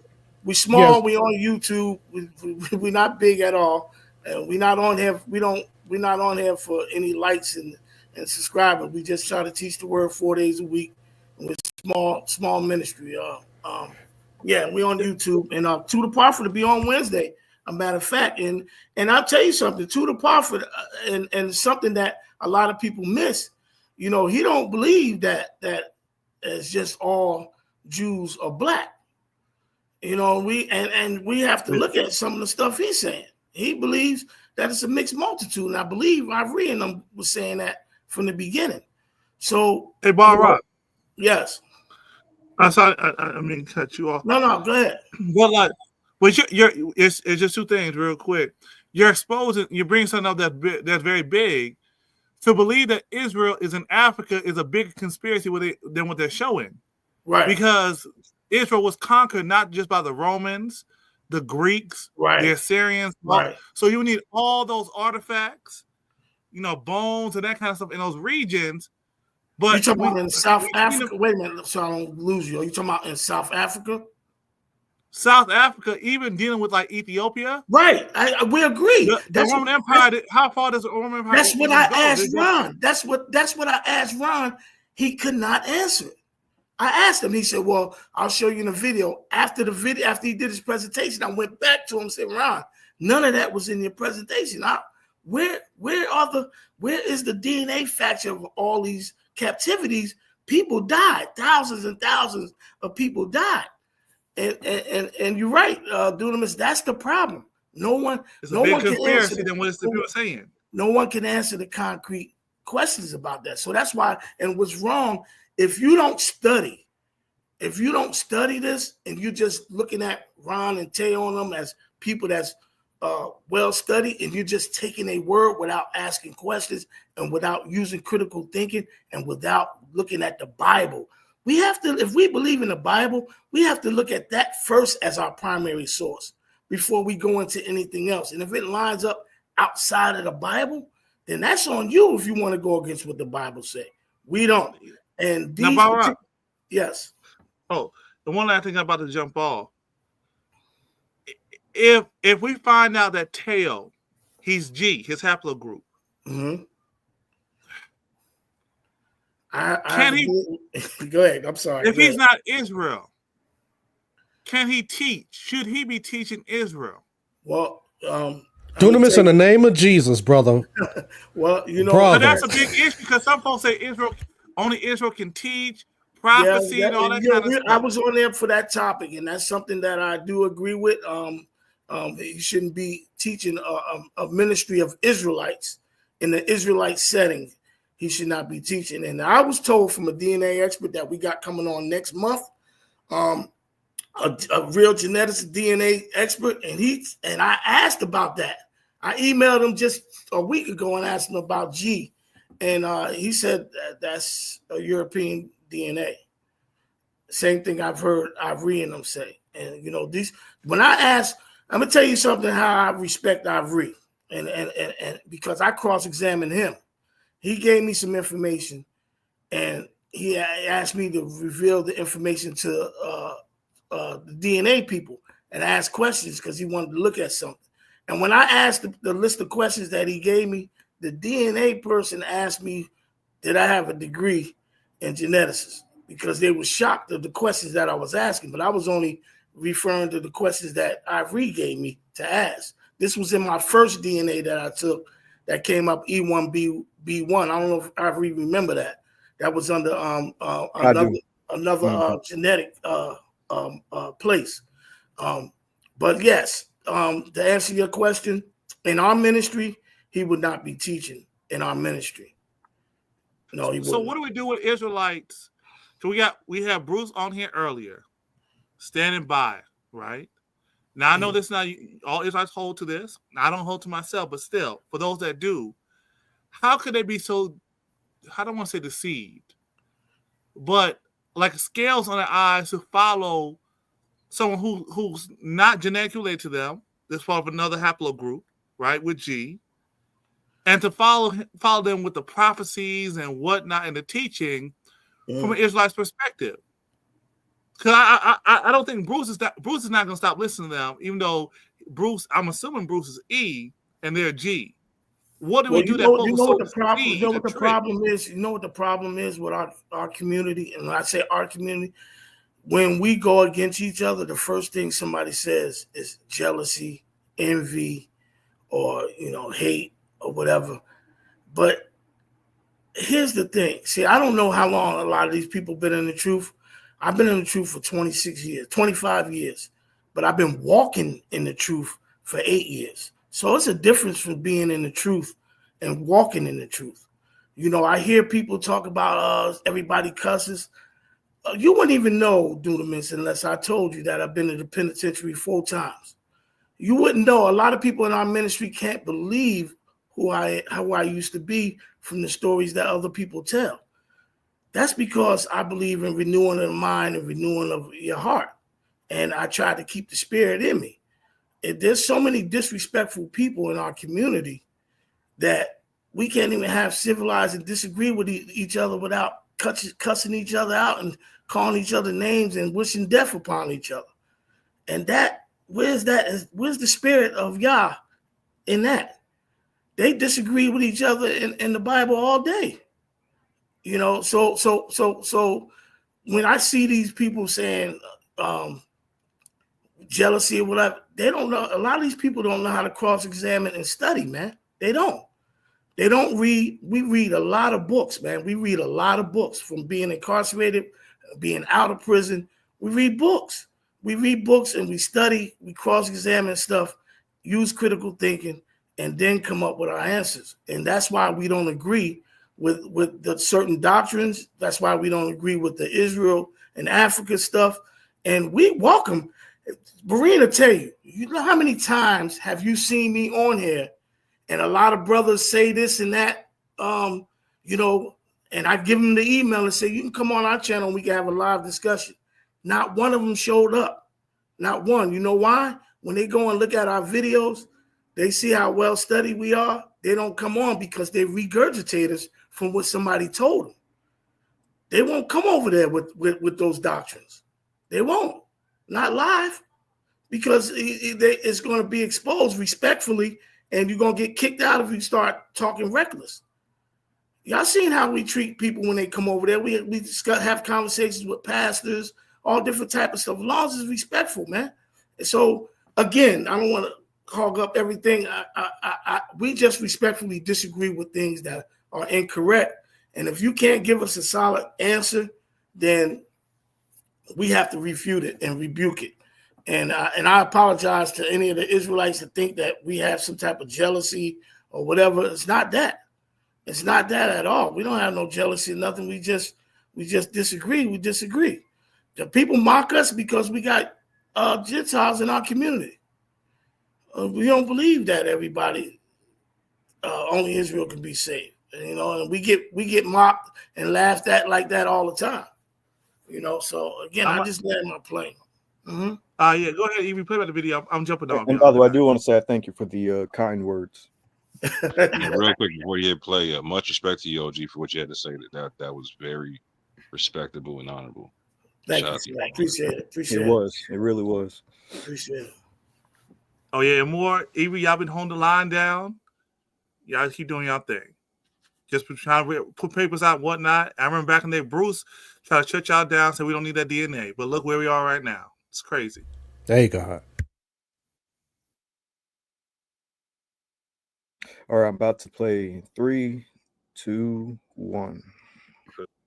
These guys are so secretive that they wrote a book based on their wild assumptions that the true Israel is located in Ethiopia. However, they refuse to stand by or take accountability for their content by failing to include their real names anywhere in the book. This video is intended for those who are newly awakened to the realization of their identity as blood descendants of ancient Israelites and remain unaware of who these so-called prophets truly are. Let's begin by addressing their temperament and their lack of integrity. Here's a clip showing them losing their composure after being caught telling a blatant lie, altering an image of the J Haplogroup DNA map from Wikipedia for their PowerPoint presentation. I want to warn you that this clip, along with others featuring the Teo brothers, contains profanity, an unfortunate display from individuals who claim to be ministers. Who ordained them? Who actually laid hands on them? Where are they licensed? Sister, can you show my? So I will say this much. Let's do this. If you say that someone's map is wrong, you have to show definitive proof. I am. I have. That's why I asked. Can you show my screen? Because I have the proof for everyone. This is it. He keeps showing this map, and this is J1. Why are you showing the J1 map for Haplogroup? That was not J1. Yes, no, it is. I can push. I got the link in my video. Can you show us the link right now? If that is J1, they changed it. No, this has always been J1.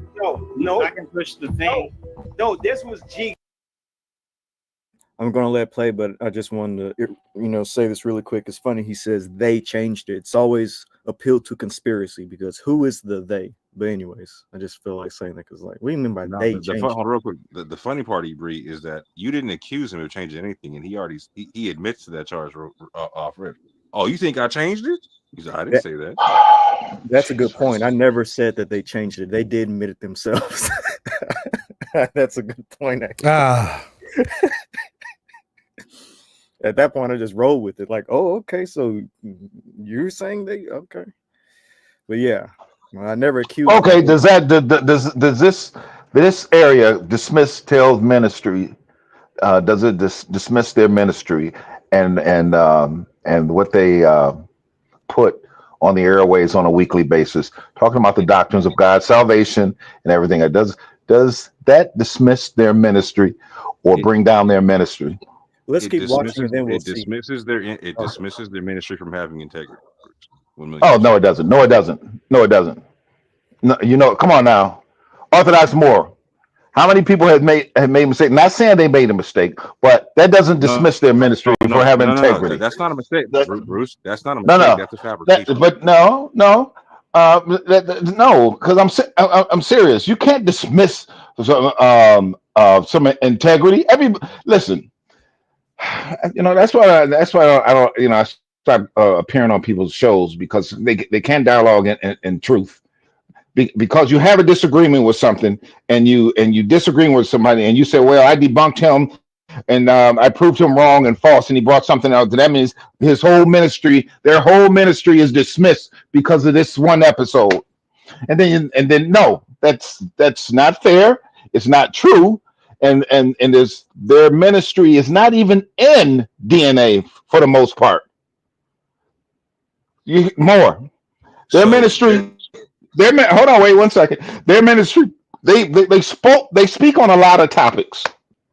Tell ministry, but that's not the foundation of their ministry. Their ministry is Bible based. They deal with the Word of God mostly. Do they teach that they're bloodline Israelites? Yes or no? Do they teach what now? Do they teach that they are bloodline Israelites? Them two specific. They teach that they're Israel. They teach it. Yes, they're Israelites. But here's my thing. What I'm saying. Okay. Here's what I'm saying. Easy, Bruce. All right, go ahead. So, did they or did they not fabricate information about their lineage? I don't think they fabricated. I just don't. That's not their conduct. They have not in all the years. They don't fabricate stuff. What happened in this situation? They don't. So That's what I'm saying. You cannot dismiss Tail Ministry because of this thing right here. Because I don't know what Okay, happened. so All I know, I got you. well, all I'm saying is this, moral. All I'm saying is this is not the this is not what they deal with on a regular basis. This is not the Okay, foundation of their okay, ministry. Bruce. They deal with Bible thing. DNA is totally. Bruce. It's not even biblical. They deal with biblical doctrines. They deal with prophecy concerning the children of Israel, the end times. They deal with doctrines of the Bible. This is separate. So this No, is it's really not. not their area. No. So first of all, Bruce, you. Oh my Hold on bad. one second. Go ahead. So my point is, don't sit up there and say you can dismiss their ministry because of integrity because of this. No, their their whole gambit of their ministry is so wide as it relates to the Word of God. This is just a separate thing. Personally, Orthodox more. I don't go with DNA because you all don't know it either. You think you know it, but you don't. Then The why Most did High, Teo talk about yeah. No. Exactly. We don't know because data why can be why did changed. Data can be inputted because it can change, and the people and the powers that be can manipulate the data and the inputted data and so forth. Because it's all because they've been lying for centuries and they're lying again. So that's why we go by Bible. That's why we go by the scriptures. So no, you can't dismiss Tail Ministry because of this DNA topic. No, get out of here. Ain't nobody going for that. Not no Bible, not no Holy Ghost filled folk. Go ahead. Then why did Teo bring it up? Because he was the first person to bring it up. So why did he do it? Well, I don't know. Like I said, what's your You name don't again? I know? forget. What's your name again? I forget. Race is a social construct. No, that's not your name. No, I Hey, said, what's that's your what I'm name? about to say. Because that's the truth. Huh? That's what I'm going You about say to that's say. your name? That's what I'm You say going that's your about to say because that is the truth. Race is a social construct. There's no such thing as race. Okay, I don't have no problem with you saying that. I'm trying to ask you what's your name. Well, you can just call me Avery if that's the case. You said what now? You can just call me Avery if that's the case. Avery? But the thing is, you bring up all this stuff about anti-DNA. Teo was the one who brought it up first. That's the whole point of the whole GMAP situation. He putting cases on all y'all. Hey, Teo brought up Brian, DNA. shut up. Oh, listen. Okay. All right. Okay. But for you, Orthodox Moore, and for you, Alton, and for you, Berin, and Brother Avery, hold on. To try to dismiss Tails ministry as if this is their foundation, this is what they talk about. No, they do not. They deal with Bible issues. They deal with biblical prophecy. They deal with Old Testament, New Testament. They spoke on it, but this is not their foundation of what they brought this ministry on to be. They just spoke on a topic. So you cannot dismiss. So we gotta let the video play for itself, brother, because you're making a lot of assertions. So that's why we No. the video. Y'all just acting like vultures. No, we gotta Y'all just examine acting the like evidence. vultures. No, you're not. You're trying to get a gotcha moment on Terror Ministry, Bruce. and it ain't working. Bruce, you're a detective now. Now you know when it comes to good detective work, we got to look at everything, brother. You tampering with the evidence right now, man. So we just want to examine the evidence for ourselves. Can we do that, brother? Oh, he out. Yeah, let's get back to the video. But I just all right. There we go. Teo's been talking about DNA as far back as 2019. So for a Bible ministry, Since 2000. They seem to be talking about DNA quite a bit. It's not their only video. There's actually a few videos dealing with DNA. Okay. But anyways. All right. So anyway, let me just say this. Don't bring that foolishness to the people. Be a Berean when it comes down to the Word of God. Be a Berean and search things out to see if they bringing out false doctrines, which they're not. You may disagree with some topics as it relates to biblical narrative, biblical doctrine, but DNA it's not a biblical issue. So don't even try it. I'm not gonna let y'all do that to the brothers. The brothers are good, and y'all should be glad Tail Ministry's on there trying to bring y'all out of darkness. Is a ministry lying a biblical issue?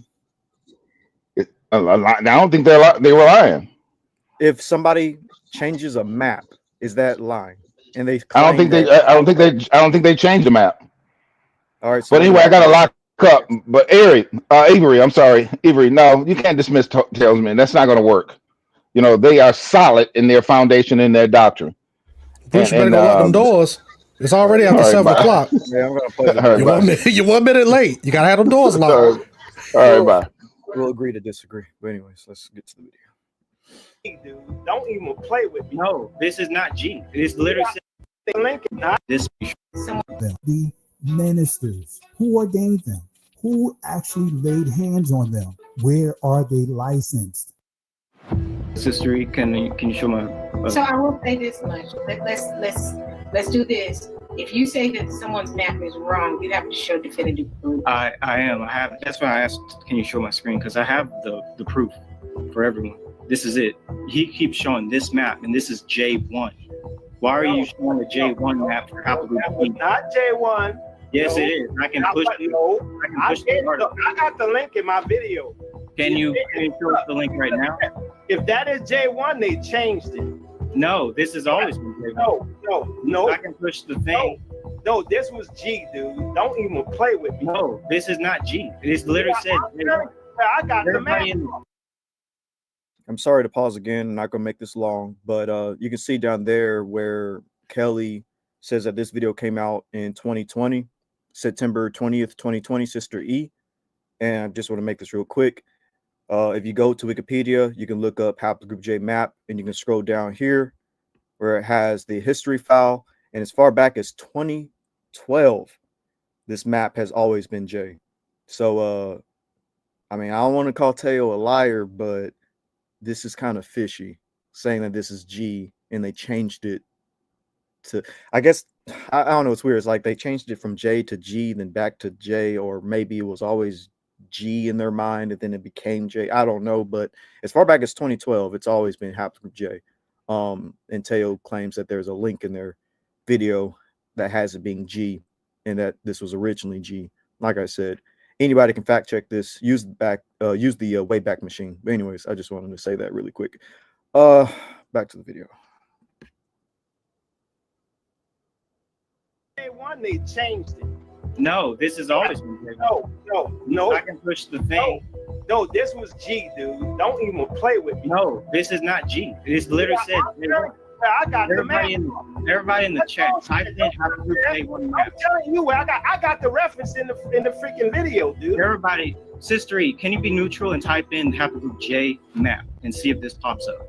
Look, you can be even if that shows J, that's not what it was. You think I went and made that map, dude? Don't F with me, dude. I didn't. Dude, I'm trying to be respectful here. Can we like be professional, like you said? Well, you weren't professional when you were stalking me and told me. And you freaking accused me of changing stuff, dude. Don't even play with me. This is the J1 map. Sister E, can you please? That is G. When I pulled it up, which was about a year ago. The link is right here. I don't care what you got. I'm telling you what I got. Look, the video's a year ago. It was G. Okay. No, it wasn't, because this. All right. How about this? How about this? We'll see how old this is. Just continue your. Let the guy do his presentation. Do your damn presentation. You go. Like, I don't know why y'all, man. Like, come on. Because you bullshitting. That's why. Because you bullshitting. That's why. Because you bullshitting. That's why. You guys are going to serve as the lie detector test. Unfortunately, since they refuse to show their faces, we cannot establish a baseline through body language or facial cues, such as their eyes. However, we can still rely on their voices as a measurable indicator. Now, don't be fooled by their good cop, bad cop routine, with Yakoba's vulgar and profanity-laced outbursts contrasted by Teo's seemingly calm, voice of reason demeanor. Both employ signature patterns designed to deflect accountability and avoid being exposed. One through angry, disrespectful tirades. I didn't say. I said how the clades are assigned. Go back to the fucking shit at the beginning. How the consortium. And listen to the thing. Stop lying on us, dude. See, you doing. Well, you gonna control yourself like a man, my G. And the other by shifting blame onto others. By the way, more if you want to come up and explain your part dealing with this, you can. I'll let it keep playing, but if you want to come up. For triggering such behavior. Look, how the consortium makes a decision. That's what was said. Now you're up here twisting things because you feeling a little funny because you asked I'm a out. silly You can kiss my ass. You asked a silly question. You feel a certain way. You shouldn't have asked that question because it was disrespectful. I feel silly. It was. Hey, check this out. I don't feel You silly. know it was. You do. Now let's get going. This discussion took place 4 years ago on September 20th, 2020 on Sister E's channel. During this discussion, Teo Ministries intentionally misled their followers by taking the J-map image from Wikipedia and inserting the letter G, which is their DNA haplogroup, next to it in their PowerPoint presentation. The screenshot displayed here is from their video titled Haplogroups, Getting to the Truth of DNA and Haplogroups, streamed on September 15th, 2019. I'm a little out of, you know I'm sick, family. You know I ain't feeling well. Y'all gotta give me a pass. Y'all gotta give me a pass. Y'all gotta give me a pass.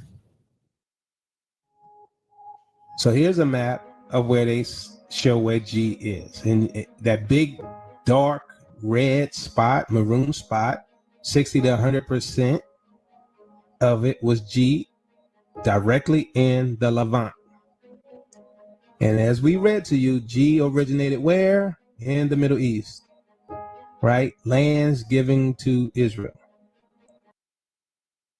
I just want to pause this again really quick because, again, this is when Teo believed that the land of Israel was in the Levant. And now he's switching up and saying it's in sub-Saharan Africa and Ethiopia. So not Avery. I see a G on that map, brother. Yeah, I'm looking at that G as well on that PowerPoint presentation. Because again, if you just go, anybody can do this. Y'all can follow along with me. Just type in Haplogroup J Wikipedia, and you'll see that the file is quite literally Haplogroup J. I don't know why they thought. Oh, here's the thing. They know that their followers do not fact check them. So that's why they did this. Because they know that their followers, I hate to say it this way, but they know that they're gullible and they'll believe anything that they say. So, yeah, that's why they can easily lie in front of everybody. Something so clear and just do it with a straight face. But yeah, they 100% fabricated this. I actually did a video breaking down how they made this map. And it's not that hard. All you have to do is just go on PowerPoint, copy and paste the map, and then put a little G right beside it on a on a PowerPoint presentation, and there you go. You have your fake map. But as you can see, if you actually just go to Wikipedia, you'll see that as far back as 2012, this map has always been Haplogroup J, never been G. But yeah, it's unfortunate because at the time when I brought this out to Teo and them, pretty much everybody was against me at the time. And it was kind of shocking because, like, dang, nobody fact checked them and nobody like looked into the stuff that they presented, and it was weird. It was like, dang, it's like a straight up cult. Like, no fact checkers, can't accept being wrong when someone shows that your information might be a bit off here or there. It's crazy. I don't know. Anyways, I'll play the video unless there's something you want to add. No, brother, I'm just watching. Just watching. Go back just a little bit. Followers by taking the J-map image from Wikipedia and inserting the letter G, which is their DNA haplogroup, next to it in their PowerPoint presentation. The screenshot displayed here is from their video titled Haplogroups, Getting to the Truth of DNA and Haplogroups, streamed on September 15th, 2019. I'm a little out of, you know I'm sick, family. You know I ain't feeling well. Y'all gotta give me a pass. Y'all gotta give me a pass. Y'all gotta give me a pass. So here's a map of where they show where G is. And that big, dark, red spot, maroon spot, 60 to 100% of it was G directly in the Levant. And as we read to you, G originated where? In the Middle East, right? Lands given to Israel. White men and white Jews. According to some articles, haplogroup G is found among Caucasian, Iranians, Turks, Jews, etc. If haplogroups identify familiar relationships, we have a few questions to ask. And let your E1B1A scholars please answer these. Why are there people of different ethnic groups? I guess now is probably the best time to answer these questions. So why are there people of different ethnic groups? Just to quickly break this down, when it comes to ethnic groups and Y chromosomes, autosomes, and mtDNA, so you can have an ethnic group have multiple haplogroups. For instance, let's go with the Coptic people of today, modern day Egyptians. The Coptic people as an ethnic group carry multiple Y chromosomes. They carry R1b, they carry E1B1B, they carry haplogroup T, they carry haplogroup G. But what all makes them kind of similar in terms of an ethnic group is one, their autosomal composition. They typically all carry typical Nile Valley African / Northeast African / Levantine and Eurasian autosomes, but also they typically have the same culture, same cultural experience, being descendants of ancient Egyptians and having their Coptic culture, their language, and things of that nature. There's various different elements that kind of creates an ethnic group. It's also cultural just as much as it is genetic, but you can have people of different haplogroups be within an ethnic group. Same thing with Arabs. You have a lot of Arabs that carry haplogroup JP58, but you also have Arabs that carry E1B1A. You also have Arabs that carry haplogroup T. You also have Arabs that carry R1b. What makes them all kind of similar in a sense, at least in our eyes, is that culturally they're all very similar. They all speak the Arabic language. They all have different offshoots within each other, different Arabic tribes, but you can have different people within an ethnic group carry different haplogroups. Same thing with African Americans. I kind of consider African Americans to be their own ethnic group. Most African Americans carry 60% E1B1A, with the rest being Western European haplogroups like R1b, haplogroup I, haplogroup G2A4, like the Teo twins, etc. But culturally, we're considered an ethnic group because we're all one. We kind of have some similarities between each other. So yeah, it's very simple as to why, why they're different ethnic groups. It's not that hard to fathom. And let's see if he has any more questions. Why? I think we only got maybe about an hour or so left, and I mean we may have to do a part 2 on the map part. I'm sorry, on the DNA part, but I wonder, can we get to, I think, around 2909? 2909. Yeah. Wait a minute, where is that? That's about right here. Yeah, Lie yeah. detector test. Yeah, Now, I don't yeah. know anything about their situation with the money issue, so I can't speak on that. Yeah. I won't be speaking on that, but yeah. I'm only we trying to go ahead. Yeah. But if you know the stuff dealing with the money issue, you can definitely speak on, but I'm not going to, because I don't, but I know that I guess for the second time we just gonna try to, we're gonna try to run through as much as possible. And if anybody want to see the whole video uninterrupted, just go to WeWoke now. But we just gonna try to touch on a couple of these topics. But you can go ahead and start it there. All right. Maybe today we can just deal with the DNA part. Then tomorrow we can do the money part, because I'm not touching on the money. I didn't even know they were allegedly, possibly scamming people. I had no idea about that. Yeah, we just gonna go ahead and let the and just let the video ride, because I don't think that's anything that any one of us can stop and talk about. But quite a few people, it's just like they just want to see the video. But in all reality, we don't have enough time to just let it ride. So we'll just kind of skip ahead a little bit. Right. Groups. Why don't these people? Oh, yeah, by the way, did you want me to skip to it right now, or just let it keep playing from right here?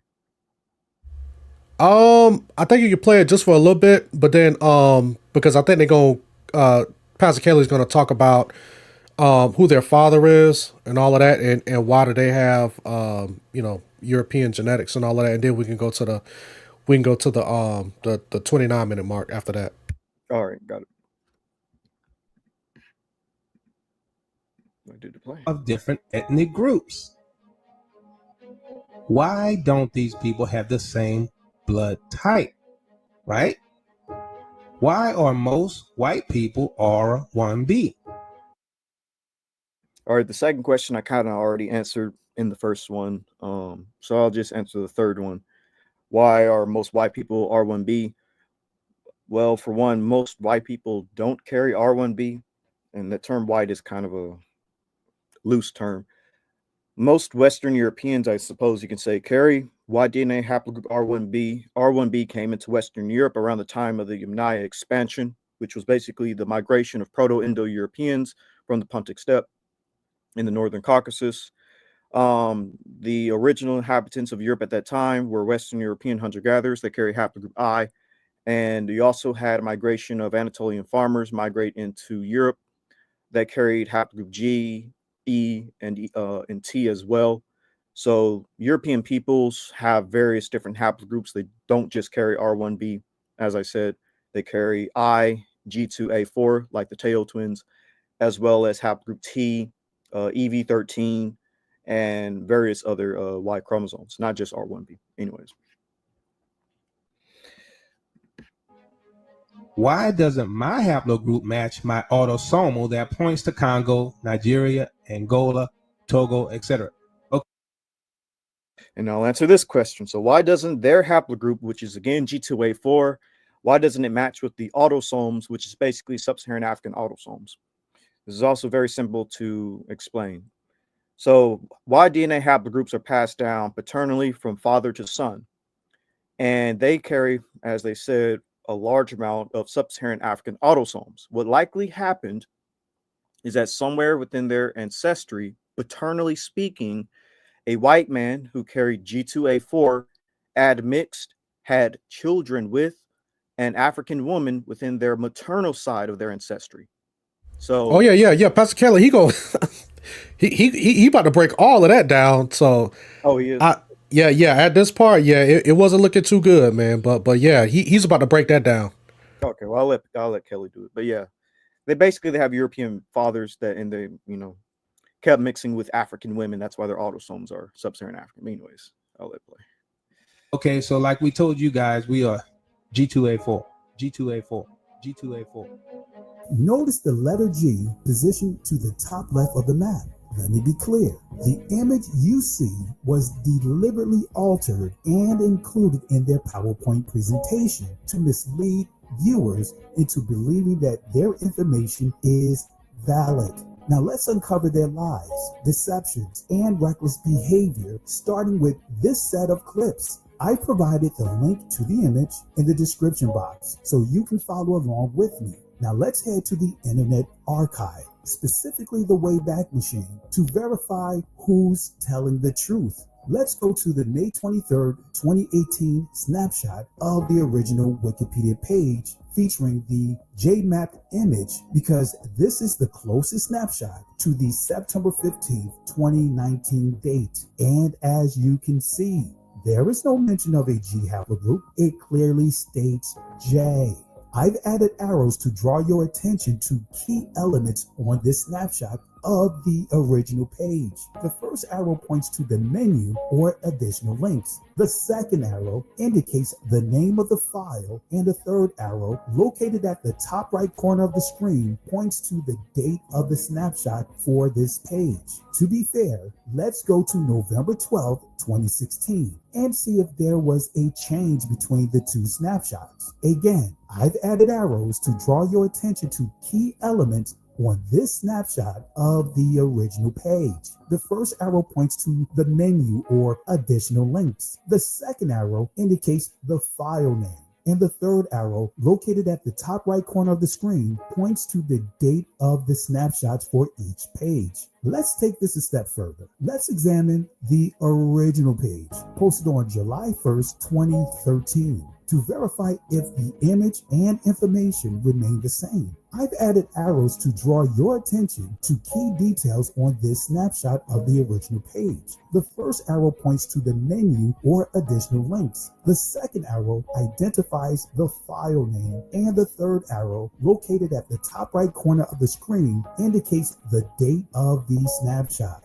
As you can see, it's the exact same map with no reference to the G haplogroup. This confirms that Teo Ministries blatantly lied and attempted to bully the young man who exposed their deception. Now, to make matters worse, they accused him of provoking them into using profanity. Unfortunately, this isn't an isolated incident, but one incident is one incident too many.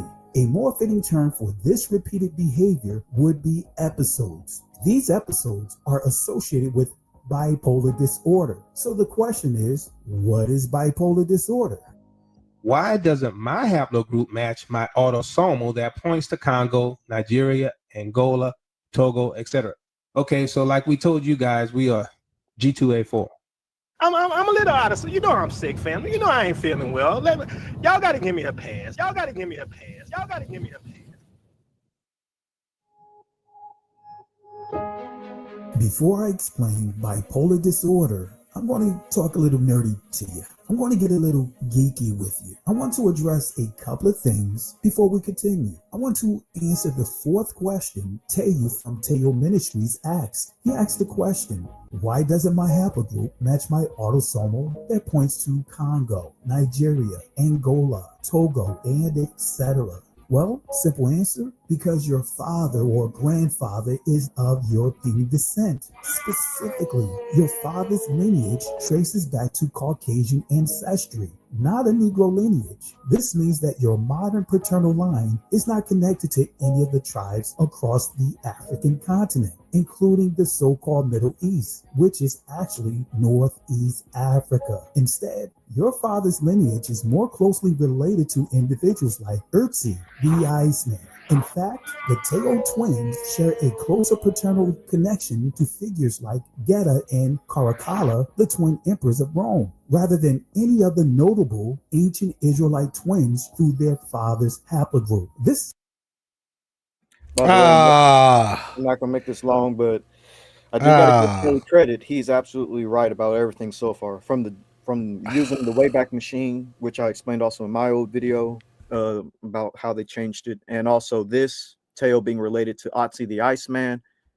Kelly's right about this. He's right about all this so far. So I got to give him credit for that. He's accurate. Hold on. You trying to say that?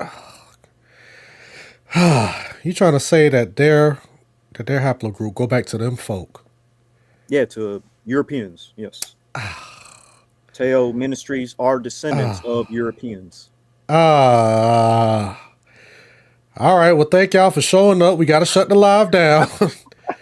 We got to shut the live down. Could even be descendants of Jews. I mean, go ahead. I think you about to bring that up next, but go ahead. By the way, though, like what Moore said earlier, Moore said that what Kelly's saying right here can also bite himself in the butt too, and I'll explain that when Kelly is done explaining what he's explaining. But this information kind of bites both of them in the butt. But we'll get to that here in a minute. It's not said out of disrespect, but for clarity, understanding.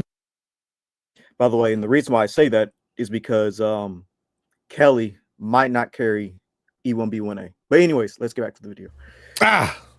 This begins with knowing the differences between autosomal DNA and haplogroups. Autosomal DNA is a term used in genetic genealogy to describe DNA which is inherited from the autosomal chromosome. An autosome is any of the numbered chromosomes as opposed to the sex chromosomes. Humans have 22 pairs of autosomes and 1 pair of sex chromosomes. In other words, the X chromosome, which is for women, and the Y chromosome, which is for men. Autosomes are numbered roughly in relation to their sizes. That is, chromosome 1 has approximately 2,800 genes. while chromosome 22 has approximately 750 genes. There is no established abbreviation for autosomal DNA. Add DNA more common, and all DNA are used. So the question is that you guys probably have, what's the differences? What is the real differences between the two? Well, a haplogroup is a branch of the human family tree defined by a set of genetic markers, in other words, mutations, that occur in a specific ancestor and have been passed down relatively unchanged through many generations. Haplogroups are most commonly discussed for mitochondrial DNA, in other words, mtDNA, inherited from the mother, and the Y chromosome inherited by males from the father. Now, autosomal DNA refers to, again, 22 pairs of non-sex chromosomes. All chromosomes besides the X and Y.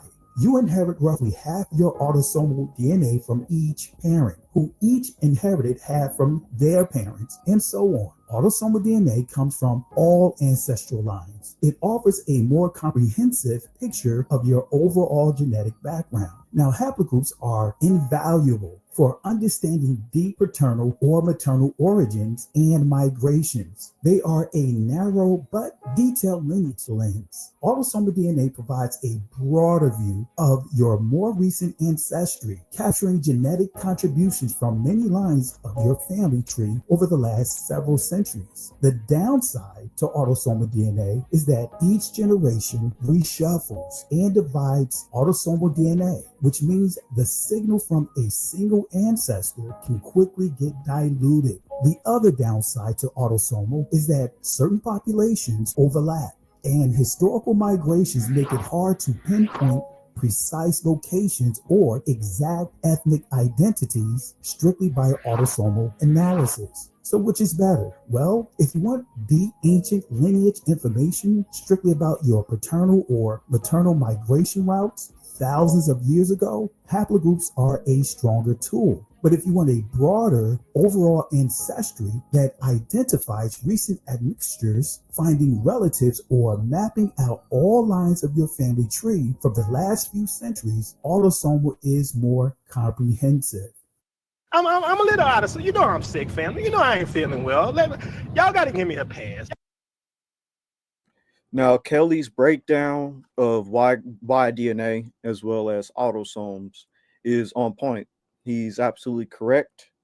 Y chromosomes is passed down via the father to the son.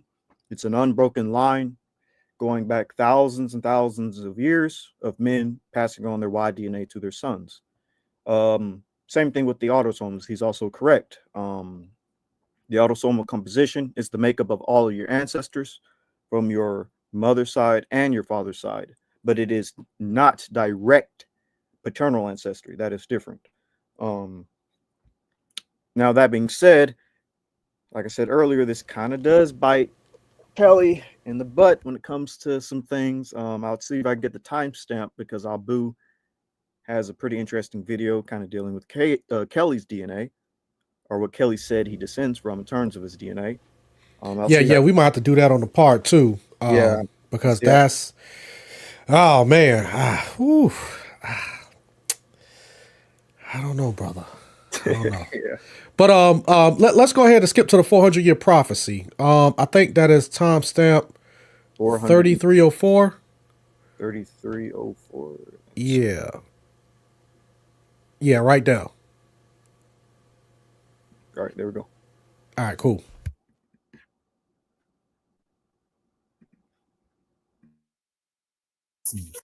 I'm a little out of, so you know I'm sick, family. You know I ain't feeling well. Y'all got to give me a pass. Y'all got to give me a pass. Y'all got to give me a pass. Here, my question is: will you acknowledge how many years is it going to take for you to come back and acknowledge? You know what? We had them dates mixed up. 400 years have passed, and we still in bondage. How many? So I just want to know so we can.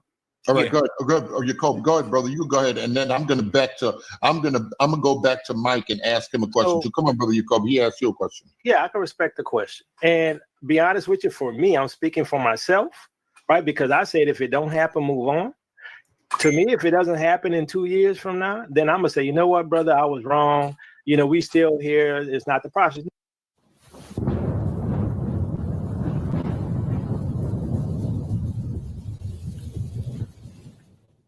We're going to talk about this current Exodus going on. For those of you that are in the chat room, click those thumbs up button, please, and share this because this is a great discussion. Now, you guys recently did a show and are doing other shows on the Exodus that is currently happening. What about the brothers and sisters in prison? And also, how far do you think we are from leaving? 5, 10, 15, 20 years, whatever it is. How far? So the brothers in prison, they're leaving with us with the mass exodus, right? They obviously not going to be fleeing ahead of time unless they get released early, right? And they wake up to who they are. Y'all want to put me on the spot on what I think in terms of us going to leave. Now, I know some of you all saw the debate I had with Berean. And, Mike Holloway asked me, well, if we still here 2 years from now, are you going to change your mind? I said, well, if we here 2 years from now, then maybe I got things wrong and I'm not seeing what I see. So, I might reconsider my position. So instead of me just directly answering how much, I don't think we have a lot of time left. Let me put it that way. Okay. Let me put it that way. And I think it's less than 2 years, very much less. And I think it's less than 2 years, very much less. And I think it's less than 2 years, very much less.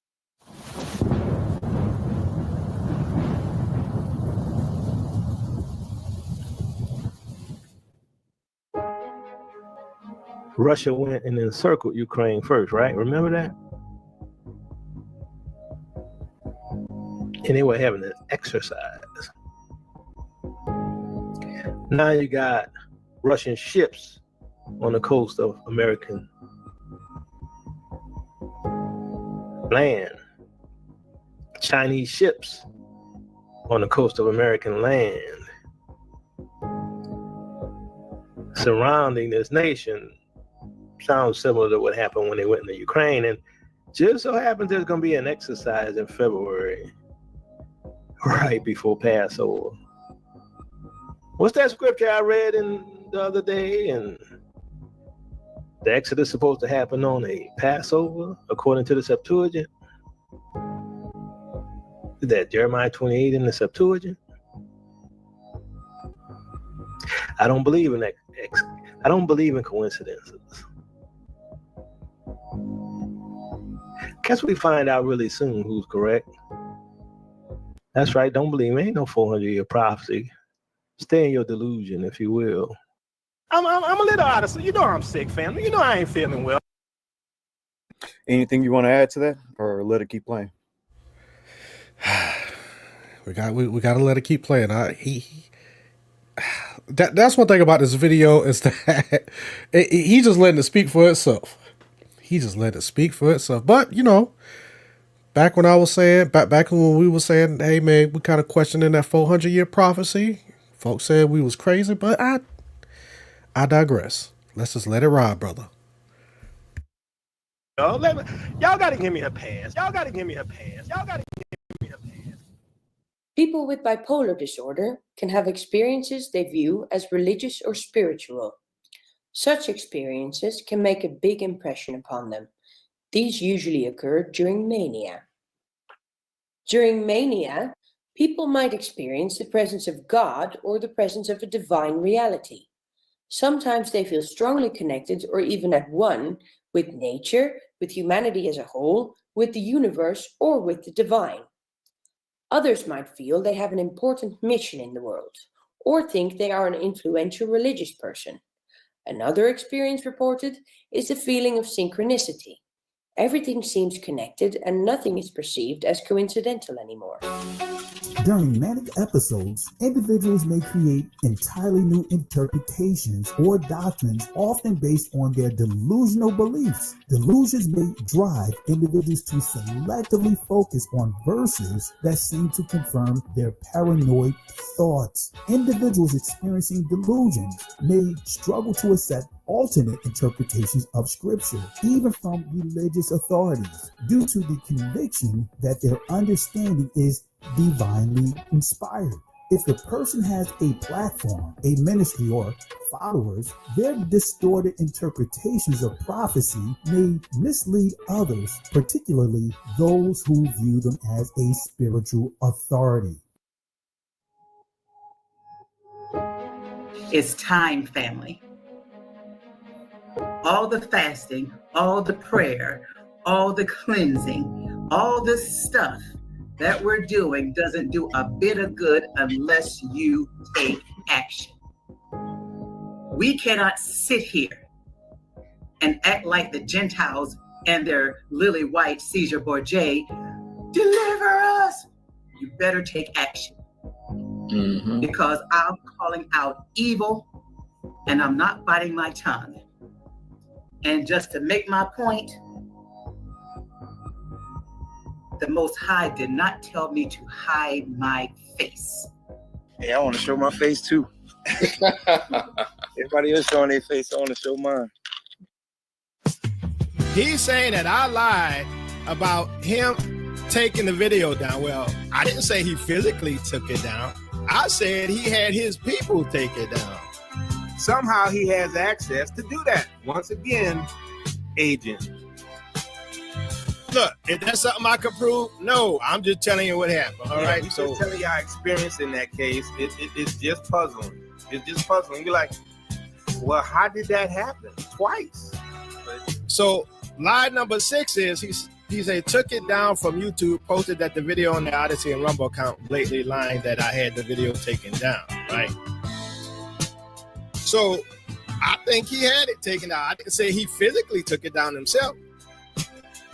I'm still waiting for them to post the snapshot from YouTube to prove it. All YouTube told me that it was taken down, right? How am I gonna prove that it was him? That's my opinion.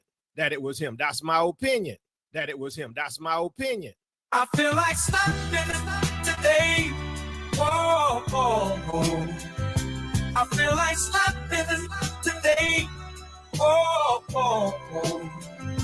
I feel like slapping today. Whoa, whoa, whoa.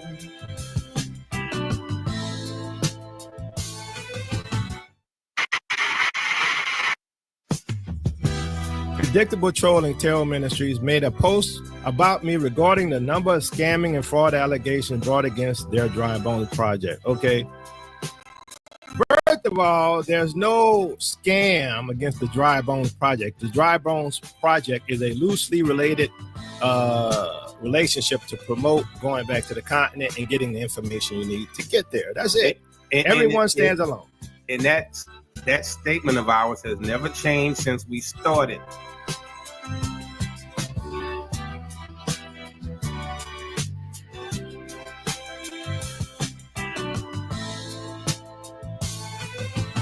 So I want to introduce you all to the Dry Bones Project with this video that we all put together. And, the idea is that T3ME, Stepping Stones to Home, and whoever else becomes a part of the Dry Bones Project will be playing this as an outro or wherever within their videos, so that you know that they're a part of the Dry Bones Project and to support them. So T3ME, what do you all think about the Dry Bones Project and you all being, a part of that, and us coming together as a people around the world?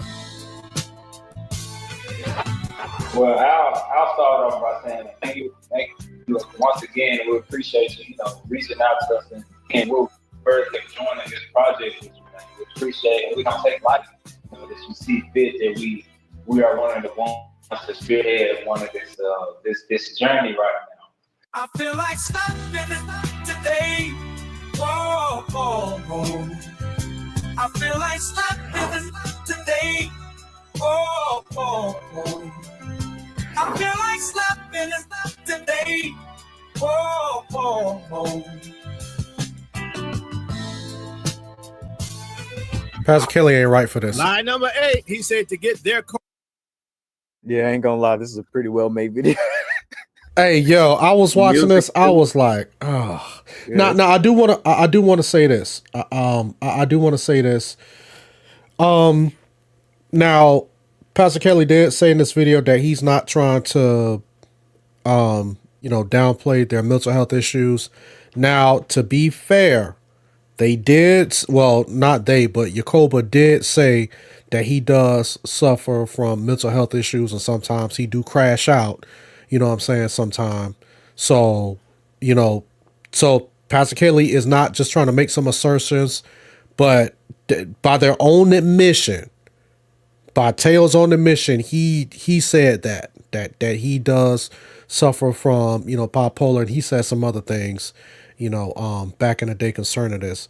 And then again, by his own admission, he said sometimes, he feel that he just need to kind of take a step back. But, that's why Pastor Kelly is labeling this the way that it is. So, but yeah. Car repairs, saying that is because Ron and them are trying to get their own car repaired. That is not true, and we're gonna talk about it. At the end of the day, we remain faithful. She remains faithful because she knows what I'm doing is the will and the work of God. Because she sees and hears when people call and email, and they're like, "Oh my God, this is Ron. This is Ron. I can't believe I'm talking to you. You changed my life and everything." And so, me and her prayed yesterday. She said everything's gonna be okay. I'm trusting, believing in God that things are gonna work out. And I said, well, yeah, because we have to get back to Africa, and six whatever they're telling me I have to pay. I really don't want to pay it, but I still don't want to be broken down on the highway. Can't get back to Detroit. And this money that they're telling me I have to pay, I really want to put it towards the airline ticket, because here in America I have no home. I don't have no home, so my home is in South Africa, the home we're renting. My vehicle is in South Africa, the one I use. So my main thing here, like I told her, is that do the stuff that we got to do here, get back to Detroit, hop on a plane, go back to South Africa.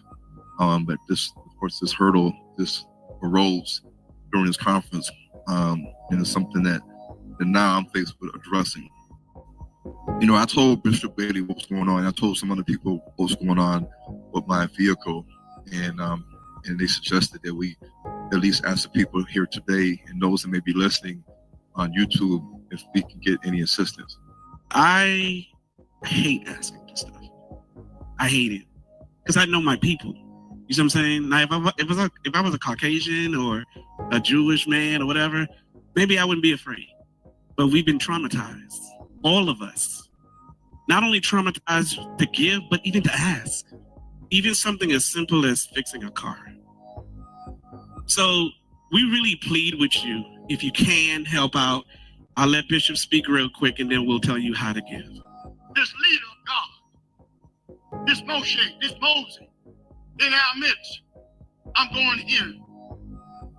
And guess what? I'm here. I'm here. I'm going to appeal to you today. I know how people don't talk to me about it. I've been around a long time. Now, I'm not going to ask you for anything because our moray, God bless their heart, they've been contaminated by the ordinary churches to not to ask you for money because they don't want to be contaminated with the same spirit. No. You have not. Because you ask not. Talk to me, somebody. You give as a sparling, you receive sparling. I'm going to appeal to you, our brothers and sisters. I'm going to talk to you like the church talk to you. We need some money. This man got a bill for over $6,000. It is enough of us in here to get it. I feel like slapping today. Whoa, whoa, whoa. I feel like slapping today. Whoa, whoa, whoa. I feel like slapping today. Whoa, whoa, whoa.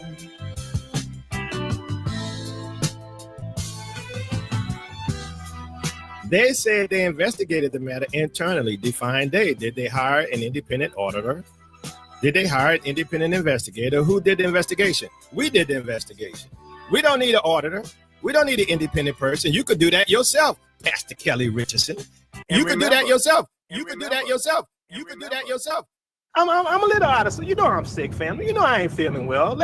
Y'all got to give me a pass. Y'all got to give me a pass. Y'all got to give me a pass. Let's turn it up a notch and take the gloves off as we continue to expose the Teo twins. In chapter 1 of this video, we clearly outlined how they blatantly lied about their European DNA, which revealed that they are related to Erti, the Iceman, to their father's lineage.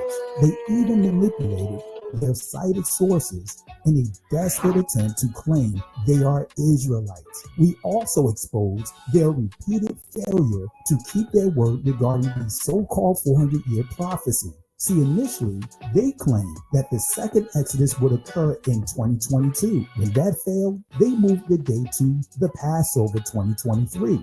But it didn't stop there. They later pushed the timeline to the end of 2023. And now they are teaching that it will happen by 2033. See, despite this series of failed predictions, they have the audacity to act as though they've accomplished something in their latest video they did on me. So I want to address Pastor Fletcher and others who have placed their trust in these self-proclaimed magpies, Heckle and Jekyll, Keith and King, to be your Moses, to be your Moses, to be your Moses. So we had the discussion of the fact that, Yacoba, we are leaders in the community. You can't avoid it. So what we need to do, and this isn't really what I was supposed to get into, but because this really gonna be a teaching. But what we really need, and it depends on you, the community, we need a panel of judges. We need a Moses figure. We need a panel of judges. Stop it right there. Yeah, I see the Now, comment. yeah, now, we were saying that a few years ago. We said, man,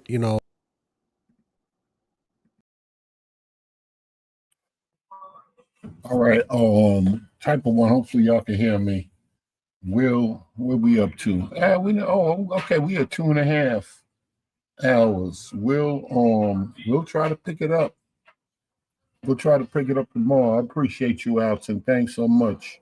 Brother Avery, appreciate you more for jumping on. Oh, and Brother B from NHIT. And of course, my brother Bruce. I called Bruce. Sun Powers, what's good with you? I called Bruce. I'm not sure if Truth is Light's really convinced about that Wikipedia thing, and she's seeing the G, so we might have to really lay into that. I was looking at some stuff that my man Ant was saying. We just got to remember them brothers. It's a lot going on. Shout out to Pastor Kelly. It's a lot going on, but we're gonna pick it up. And I wanna focus on some of them comments. That was some of the stuff that was say, what's good? I see my man Brandon in here too. Let me see if there's anything. Oh, so much because I was looking from the phone. It's looking totally different on here now. Shout out to the whole Yap gang. We appreciate y'all for doing what y'all doing. Well, y'all know my man Dunamis came through. Me and Red Letter, we still trying to find out what's good with a boo. We couldn't find that Jesuit. We couldn't find a boo running around here when we was talking about Mary. Now come to these Israelites. He on the front lines. He gonna have to explain some of that tomorrow, but we're gonna shut it down.